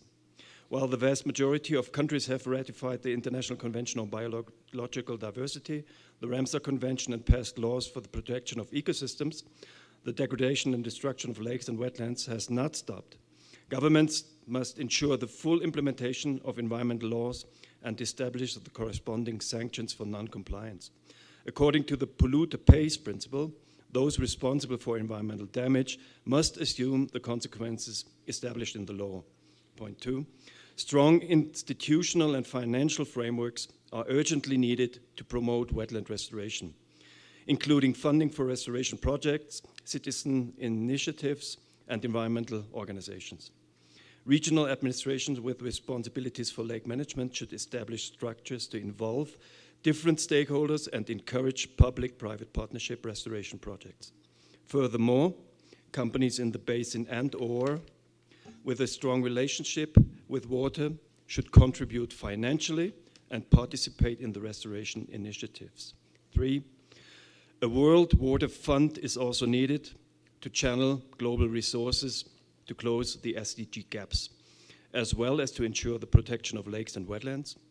Binding and coordinated action must start at the heart of the United Nations through a World Water Organization that unifies the work of the agencies of the UN system as well as the cooperation agencies in a way that harmonizes global social and environmental demands. 4, binding science-based action plans are needed as a framework and guidance for projects and other lake restoration initiatives. Lake shores and watersheds should be included in the consideration of lake management plans. These habitats are critical for the viability of lake ecosystems. Since they are the interface between the lake itself and its users, special attention should be taken in planning and implementation in the case of these areas. 5, an adequate and transparent monitoring system is also necessary to check whether the objectives of recovery, protection, and management of a lake have been achieved. Monitoring results should be analyzed and evaluated by independent scientists, and the conclusion and recommendations should be considered in action and/or management plans. The monitoring report have to be public, and the management should inform all stakeholder representatives. 6, a key element of a restoration plan must be to agree acceptable standards of water quality and quantity, acceptable to all water users, and ensure that biodiversity thrives. The use of municipal water treatment plants should be mandatory, and their efficiency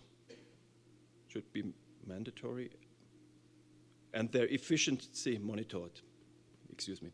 The implementation of green filters as natural solutions with low construction and maintenance costs for small settlements should be promoted and supported. 7, most lakes and wetlands are already heavily polluted. There is an urgent need to financially support the implementation of methods and technologies to improve water quality, as well as to support the further development of these techniques. 8, more and more microplastic is being detected in lakes all over the world. This new form of pollution can only be filtered out by technically advanced sewage treatment plants. We call on municipalities to take measures to reduce the use of plastic and to ban single-use plastic articles. 9, preventing pollution and unsustainable water abstraction is more important than technological solutions for remediation. Normally, local authorities are responsible for wastewater treatment. They need capacity building and financial resources in order to operate and maintain treatment plants properly. Households also need to recognize the importance of wastewater treatment and be willing to pay for this important service. This requires the implementation of strategies aimed at educating and raising awareness among the population.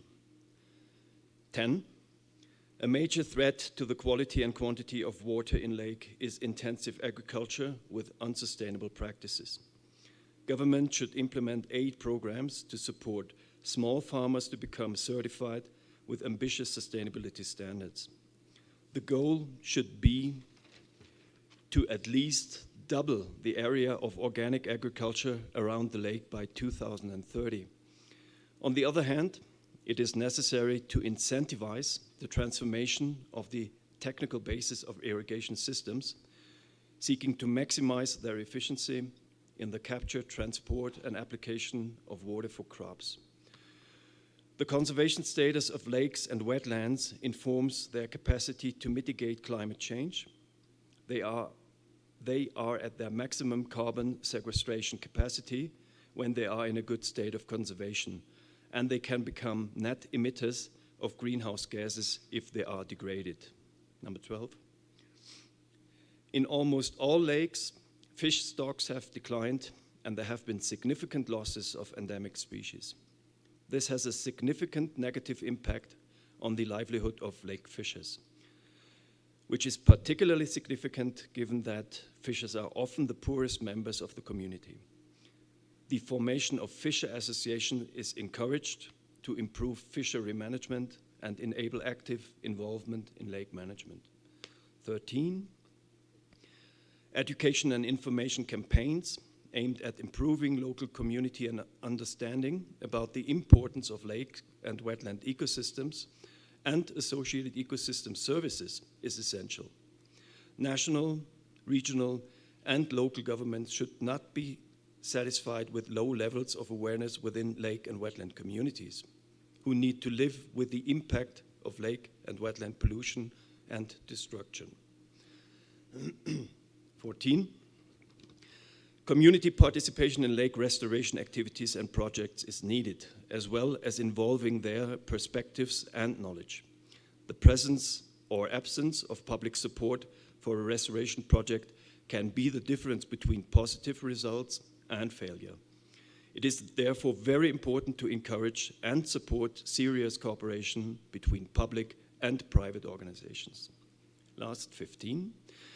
Participatory monitoring of lakes and wetlands should be implemented and strengthened as an inclusive tool for the identification and prioritization of environmental problems. This must be achieved through the involvement of civil society in the collection and analysis of data on water quality and quantity of water bodies, so that decision-making takes into account the vision of the lake and wetland communities and enriches the perspectives on a highly complex issue. All conference participants express their unreserved gratitude to the Binational Autonomous Authority of Lake Titicaca in Peru and Bolivia and the Global Nature Fund for hosting the conference. The venue on the shores of Lake Titicaca and the excursions were instrumental in facilitating the high level of discussion among participants and reinforced the urgency of the actions needed to protect and restore wetlands and lakes worldwide. Puno, the 8th of December 2022, signed by the members of the International Living Lakes Network and other conference participants.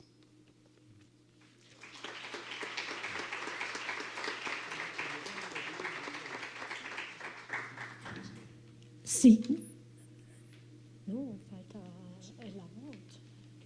Falta el premio. Sí, sí. Sí, bien. Primero, queremos solicitar vuestra firma a esta declaratoria. We would like to have your assignment of the resolution, and we will sign Juan por parte de ALT y yo por parte como presidenta de Living Lakes, now ALT, and myself in representation of the Living Lakes Network, we will sign, and later on we will pass around the paper so that you can also hopefully sign this declaration. And afterwards there will be a small last word, farewell word of the Minister of... El canciller de la hermana República de Bolivia, tenemos un mensaje. Así es que, por favor, equipo, el mensaje del canciller de Bolivia. Sí. Gracias. Muy buenas tardes a todas y todos a la distancia. La verdad tenía la esperanza de poder acompañarles de forma presencial en esta 16ª conferencia de los lagos vivos. Lastimosamente diversos inconvenientes de último momento han hecho que no pueda estar ahí compartiendo con todos y todas. Para el Estado Plurinacional de Bolivia, este evento que se ha venido desarrollando tiene una gran importancia.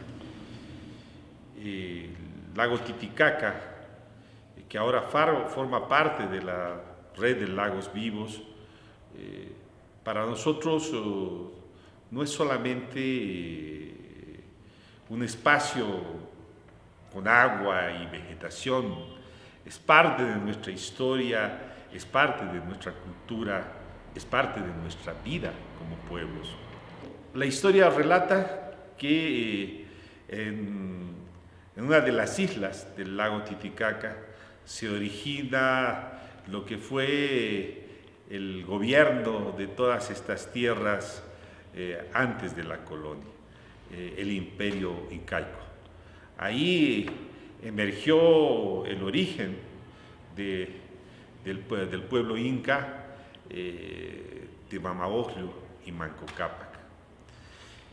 Pero es esa historia, pero también es vida. Nuestros pueblos han vivido en gran medida en ese sector de la pesca, han aprendido a hacer islas artificiales, han aprendido a construirse balsas de totora, ¿no? Y toda esa vida que ha transcurrido por siglos y siglos, hoy está amenazada. Y hemos sido nosotros mismos, los seres humanos, la que hemos expuesto la vida de este nuestro lago Titicaca. Lo hemos hecho de forma silenciosa, a través de la contaminación de nuestras ciudades. Hemos sido nosotros, como humanidad, los que hemos definido un calentamiento global que hoy amenaza no solamente al Titicaca, sino a varios otros espacios de vida. Hemos sido nosotros que en nuestra vorágine hemos ido ejerciendo una presión terrible sobre nuestro lago Titicaca, con situaciones como la sobrepesca, y le hemos llevado a momentos muy duros, como en 2015, cuando se ha dado un brote de algas, ¿ya?, que ha significado la muerte de multitud de peces y de vida allá. Pero el tiempo nos ha hecho ver también en el espejo de la historia, en el espejo de nuestra cultura, a nosotros mismos. Y es que los pueblos originarios no son de la cultura individualista que cree que el ser humano es el centro de todo. Nuestras culturas andinas se piensan como parte de la naturaleza, como parte de la Pachamama misma, ¿no? Las culturas andinas no tienen una visión antropocentrista. Y creo que en estos últimos años hemos venido construyendo y reconstituyendo esta nuestra cultura, como una forma también de luchar para revitalizar el lago. Hace décadas, entre Perú y Bolivia, coincidimos en la importancia que tenía el lago Titicaca para nosotros. Creamos la autoridad del lago Titicaca, una autoridad binacional, que es una experiencia muy importante para nosotros, que ha realizado mucho trabajo, pero el trabajo de esta autoridad resulta limitada, insuficiente, porque el embate es de muchos, ¿no? Y ahora tenemos la comprensión de que poder revitalizar nuestro lago, salvar nuestro lago, es un compromiso de todos y de todas. Y debemos concurrir, ahora lo tenemos claro, debe concurrir la autoridad nacional en este caso, pero también las autoridades locales, los municipios, las autoridades que denominamos aquí en Bolivia como subnacionales, ¿ya?, de las gobernaciones. Pero también deben concurrir las mismas comunidades de personas, los hombres y mujeres, los niños y niñas, todos. Solo el esfuerzo común, con una visión que supere, ¿ya?, la visión antropocentrista, nos va a ayudar a conservar lo que queda de nuestro lago, a revitalizarlo en lo que podamos. Y a estas alturas, ¿ya?, esta situación es tan grave que podemos calificarla de vida o muerte. Por eso estamos comprometidos en esta acción y por eso estamos contentos de poder pertenecer a esta red de lagos vivos. En estos minutos he querido compartir de forma muy comprimida este tránsito, esta experiencia que nosotros estamos viviendo y de alguna manera el drama que también enfrentamos. Porque este lago no solamente es fuente de pesca, es parte de nuestra historia, de nuestra cultura. Y lo que podemos hacer, o lo que no podemos hacer más bien, es seguir haciendo lo que veníamos haciendo, que es extinguirle. Lo hemos comprendido. Por eso hemos participado de esta conferencia, lo han hecho allá de forma presencial nuestros compañeros y compañeras acá de Cancillería, como militantes de la conservación y preservación del lago Titicaca acá en Bolivia, pero de multitud de otros lagos en nuestro planeta. Y para Bolivia, esto es parte de su política de Estado, parte central de su política de Estado. Y estoy acá para expresarles y compartir ese compromiso con ustedes. Y también convocarnos a todos a no bajar los brazos, porque es ahora cuando se torna más complicado y difícil el escenario por contaminaciones, por conflagraciones bélicas, por calentamiento global, en que debemos redoblar los esfuerzos. Todos juntos podemos.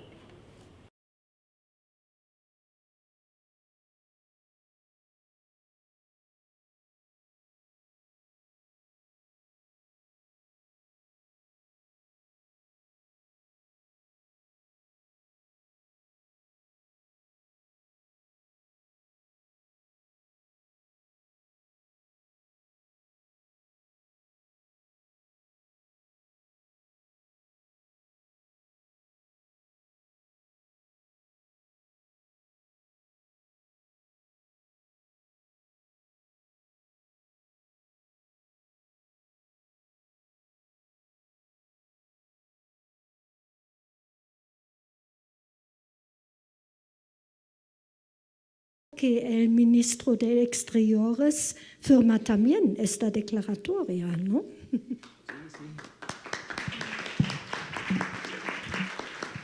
And we will ask the Minister of External Affairs that he also sign the declaratoria.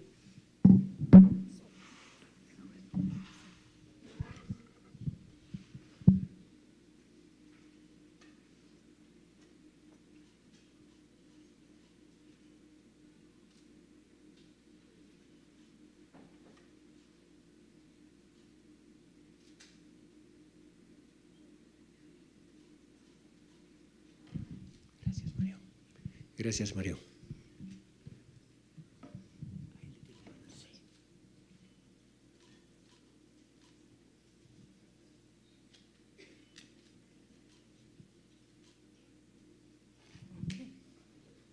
Gracias, Mario. Muchas gracias. Gracias a ti.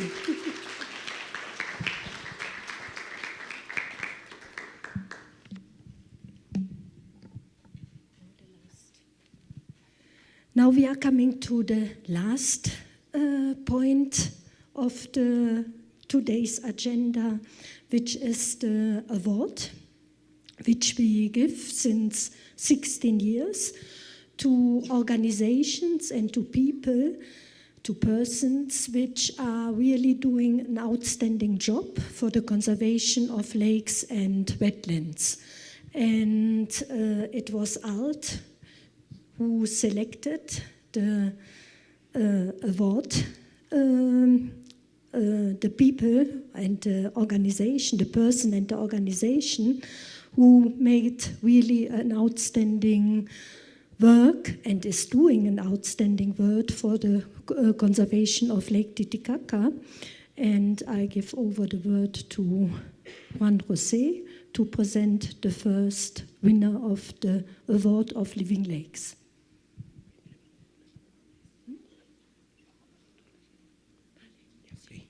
Bueno, nosotros en el marco de la conferencia y en coordinación con la presidenta de Global Nature Fund, elegimos a dos reconocimientos, uno institucional y uno personal. Así es que a mí me toca entregarle el reconocimiento al doctor Lázaro, quien fue elegido. Así es que, por favor, doctor Lázaro, quisiera que nos acompañe aquí. Y quisiera contarles por qué. El doctor Lázaro tiene nacionalidad francesa, un científico que ha dedicado muchos años de su vida a trabajar por la ciencia en favor del lago Titicaca. Recuerdo cuando yo era estudiante haber leído sus publicaciones y que ayudaron contribuyeron con mi formación profesional como biólogo. Además es un profesional que tiene muchas publicaciones en el mundo, todo relacionado a los lagos. En ese mérito me complace entregarle un reconocimiento en nombre de Living Lakes, a quien realmente estamos profundamente agradecidos. Doctor Lázaro.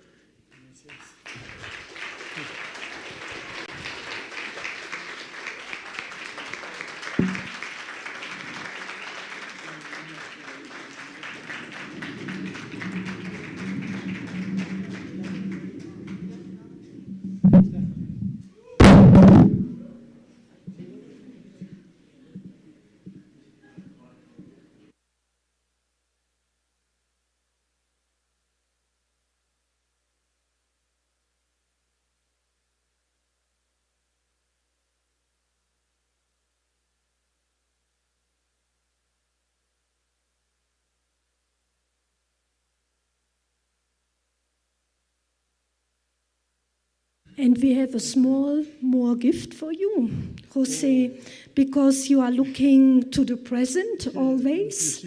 And this is maybe also something where you can better look into the future. So I hope it will be of utility for you. Thank you very much.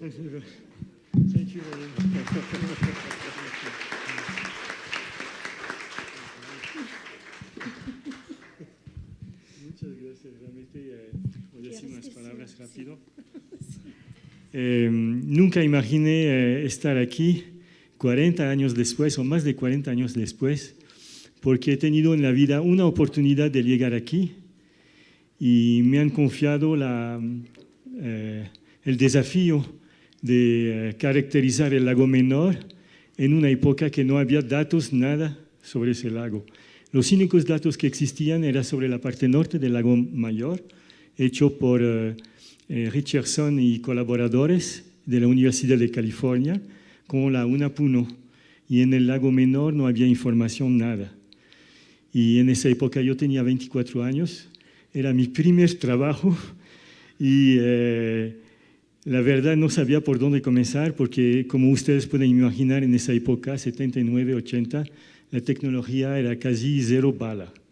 La única cosa tecnológica que teníamos era un termómetro y todo había que hacer a mano. Hoy en día es muy diferente, como lo voy a poder mostrar. Entonces, cuando dejé esa información aquí, el lago Menor se ha tornado ahora, esa información del lago Menor de esa época se ha tornado como la línea base que deberíamos tratar de reconquistar con la restauración del lago. En esa época, el agua era tan transparente, voy a poner eso en un puntito.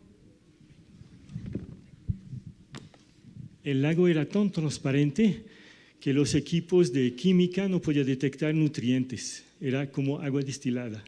La transparencia era como en la fosa de Chua, 20 metros de transparencia, hoy en día es 10. ¿Qué les puedo decir? La clorofila, la cantidad de algas que había eran 3 microgramas.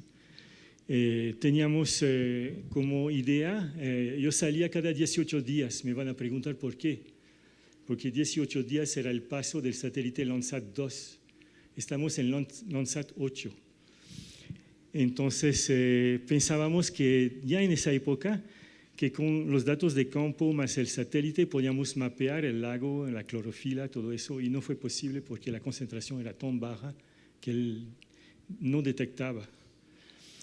Eso ha cambiado mucho y nunca imaginé en mi vida, o esperaba ese momento de poder volver un día al lago Titicaca para trabajar, mas no imaginé que hubiera sido posible y cuando tuve esa oportunidad no he dicho no.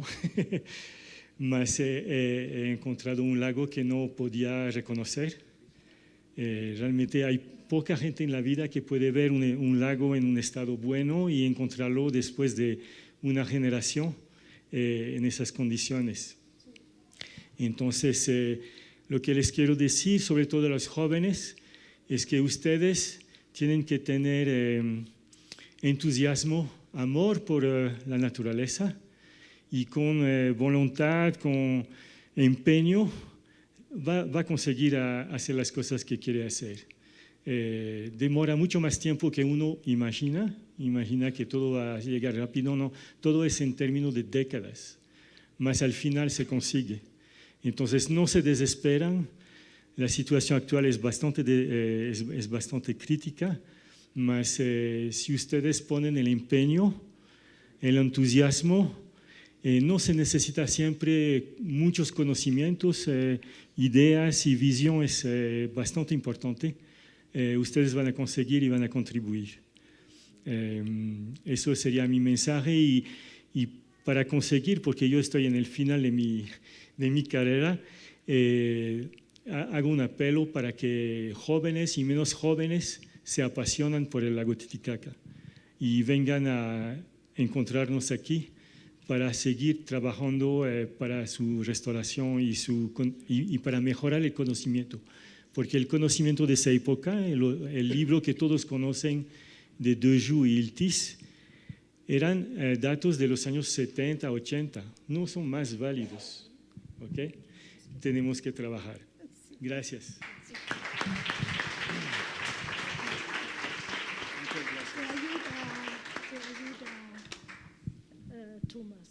Sí, en inglés. Tengo que decir todo eso en inglés. Muchas gracias. Hilfst ihm gerade? Ja. Okay.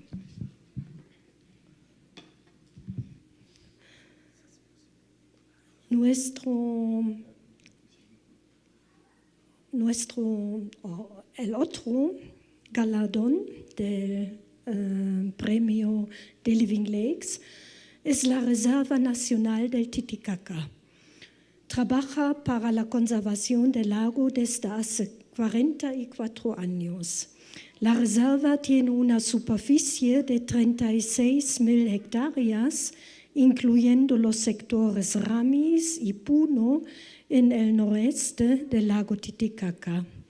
Las tareas de la reserva son la vigilancia y el control con unos 110 patrullas al año, más el acompañamiento de vigilantes comunitarios, el monitoreo ambiental de aves y de la totora enmarcados en un plan de monitoreo, el ordenamiento y la promoción del turismo, entre ellos apoyando el desarrollo turístico de 5 islas flotantes,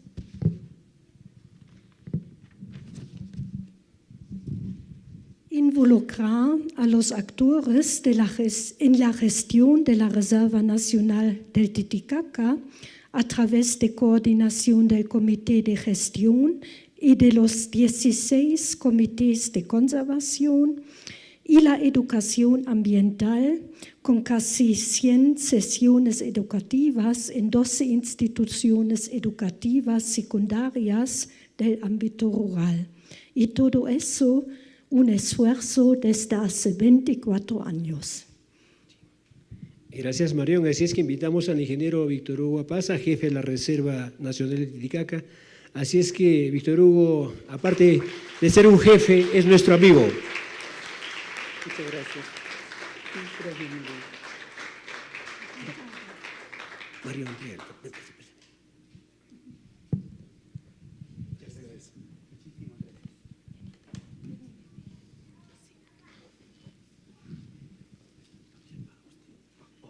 Muy amable, muchísimas gracias.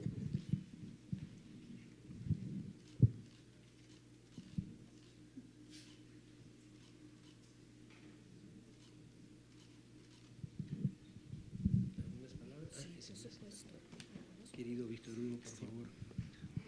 El micro es tuyo. Muchas gracias. Estoy emocionado y mucho más emocionado creo con mis compañeros de trabajo.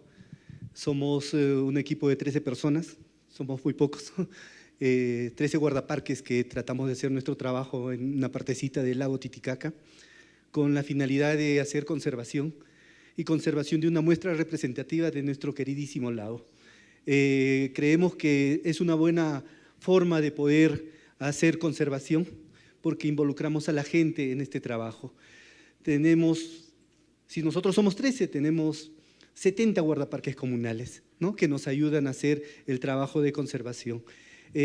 Agradecidos a la ALT por su apoyo permanente, agradecidos a Lagos Vivos por considerarnos en este reconocimiento, y creemos que mis compañeros y yo nos vamos a sentir muy felices, y esto es una fortaleza para seguir contribuyendo a que nuestra biodiversidad y en especial de nuestro lago se siga conservando. Muchísimas gracias. Muchas gracias.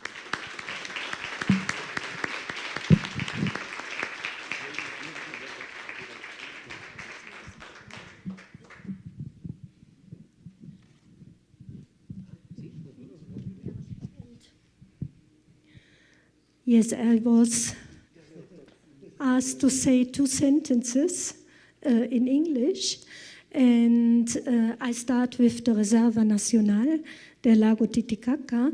It's an a team of 13 persons, and additionally about 60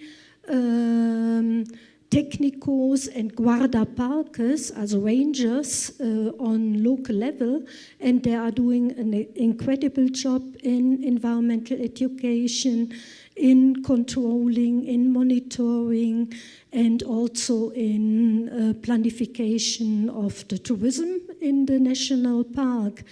And Javier Lázaro he is one of the scientists which knows the park the lake very, very well, because he started very early when he was a young man to look at the lake, and he is one of the persons who saw the lake in a very good situation, and later he came back and now he saw the degradation of the lake. And he made a lot of science and studies, etc., which is also very useful for Lake Titicaca. And he is telling to you, especially to the youth and to the people which are not so young anymore, but very enthusiastic, that we need to change this situation, that we need to come back to a living lake, Titicaca, and he, of course, will support all this with his scientist knowledge. Thank you very much. Bevor ihr jetzt eure Schlussworte macht, sollen wir unsere Teams hochholen? Ja. Sí, sí puedo, doctora. Muchísimas gracias, doctora. Gracias. Nos tomamos una cerveza. Sí, está bien. Sí. Ok, todavía no estamos terminando. Vamos a dar las gracias a los equipos. No, sí, tengo algo para ti, espera. Ah, tienes algo para mí. Uy, pronto es Navidad, eso. Bueno, querida Marión, quisiéramos expresarte nuestro agradecimiento por esta presencia de todo que representas el Living Lake. Nosotros en la ALT expresamos nuestro cariño con este presente. Perú-Bolivia. Muy bien, muchas gracias. Pues así estaré muy bien abrigada y siempre recordándoos con mucho cariño. Muchas gracias.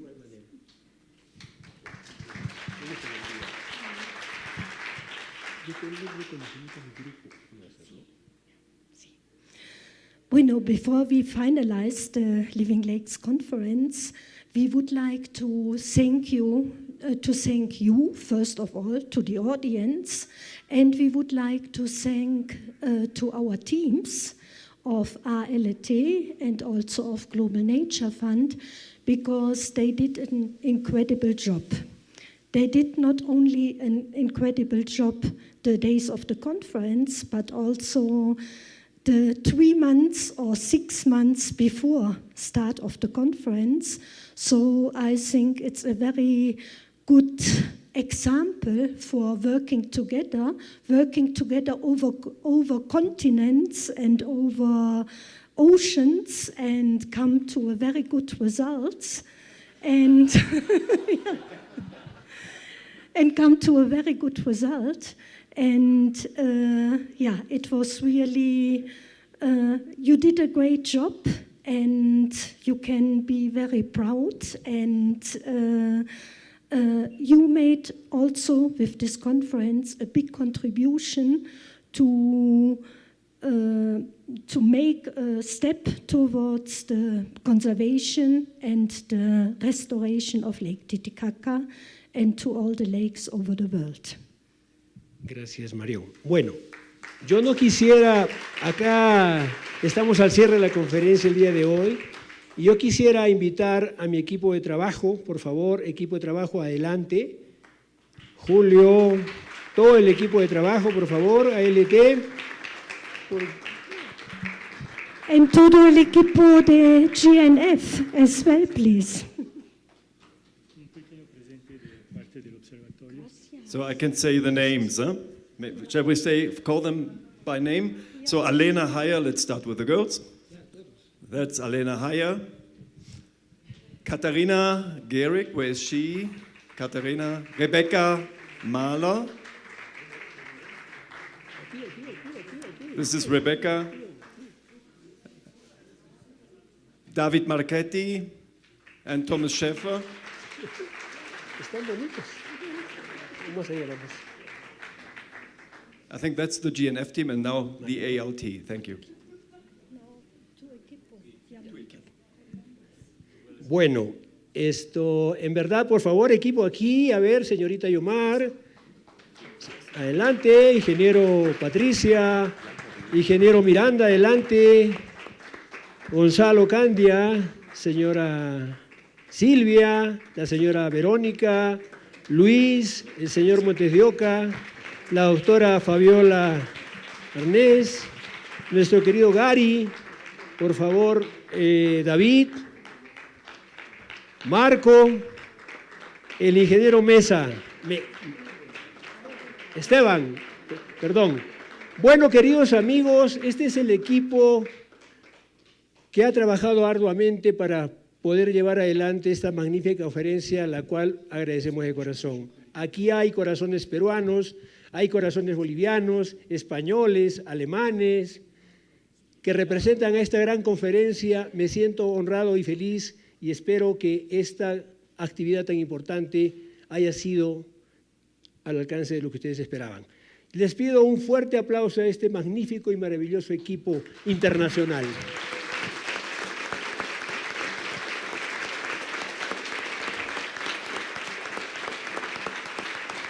Gracias.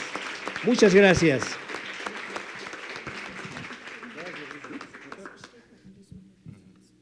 Gracias. Muchas gracias. Tomás. David. Sorry. Blanca. Alena. Gracias. Rebeca. Muchas gracias. Catarina. Muchas gracias. José Manuel. Muchas gracias. Tania. Muchas gracias. Ingeniero Patricia. Muchas gracias. Julio. Muchas gracias. Señora Verónica. Muchas gracias. Gracias, querido amigo. Luis. Estoy emocionado. Y a veces cuando me emociono, a veces no me acuerdo los nombres. Discúlpenme. Doctora Fabiola, muchas gracias. Lucho. So, and finally, a very big round of applause for yourself. Thank you.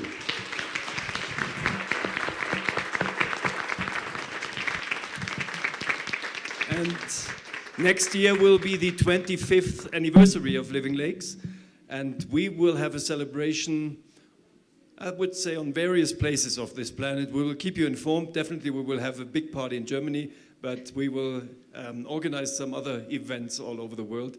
So you're kindly and cordially invited to that. and of course to the next 17th Living Lakes Conference that at the very, very latest will take place in India, in West Bengal.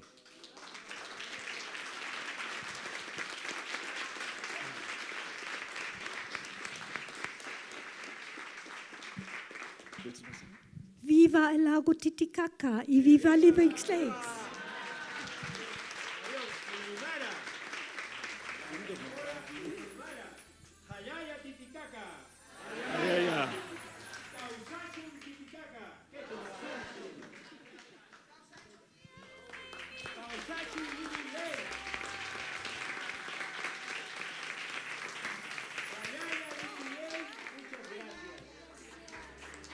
Thank you very much. Goodbye.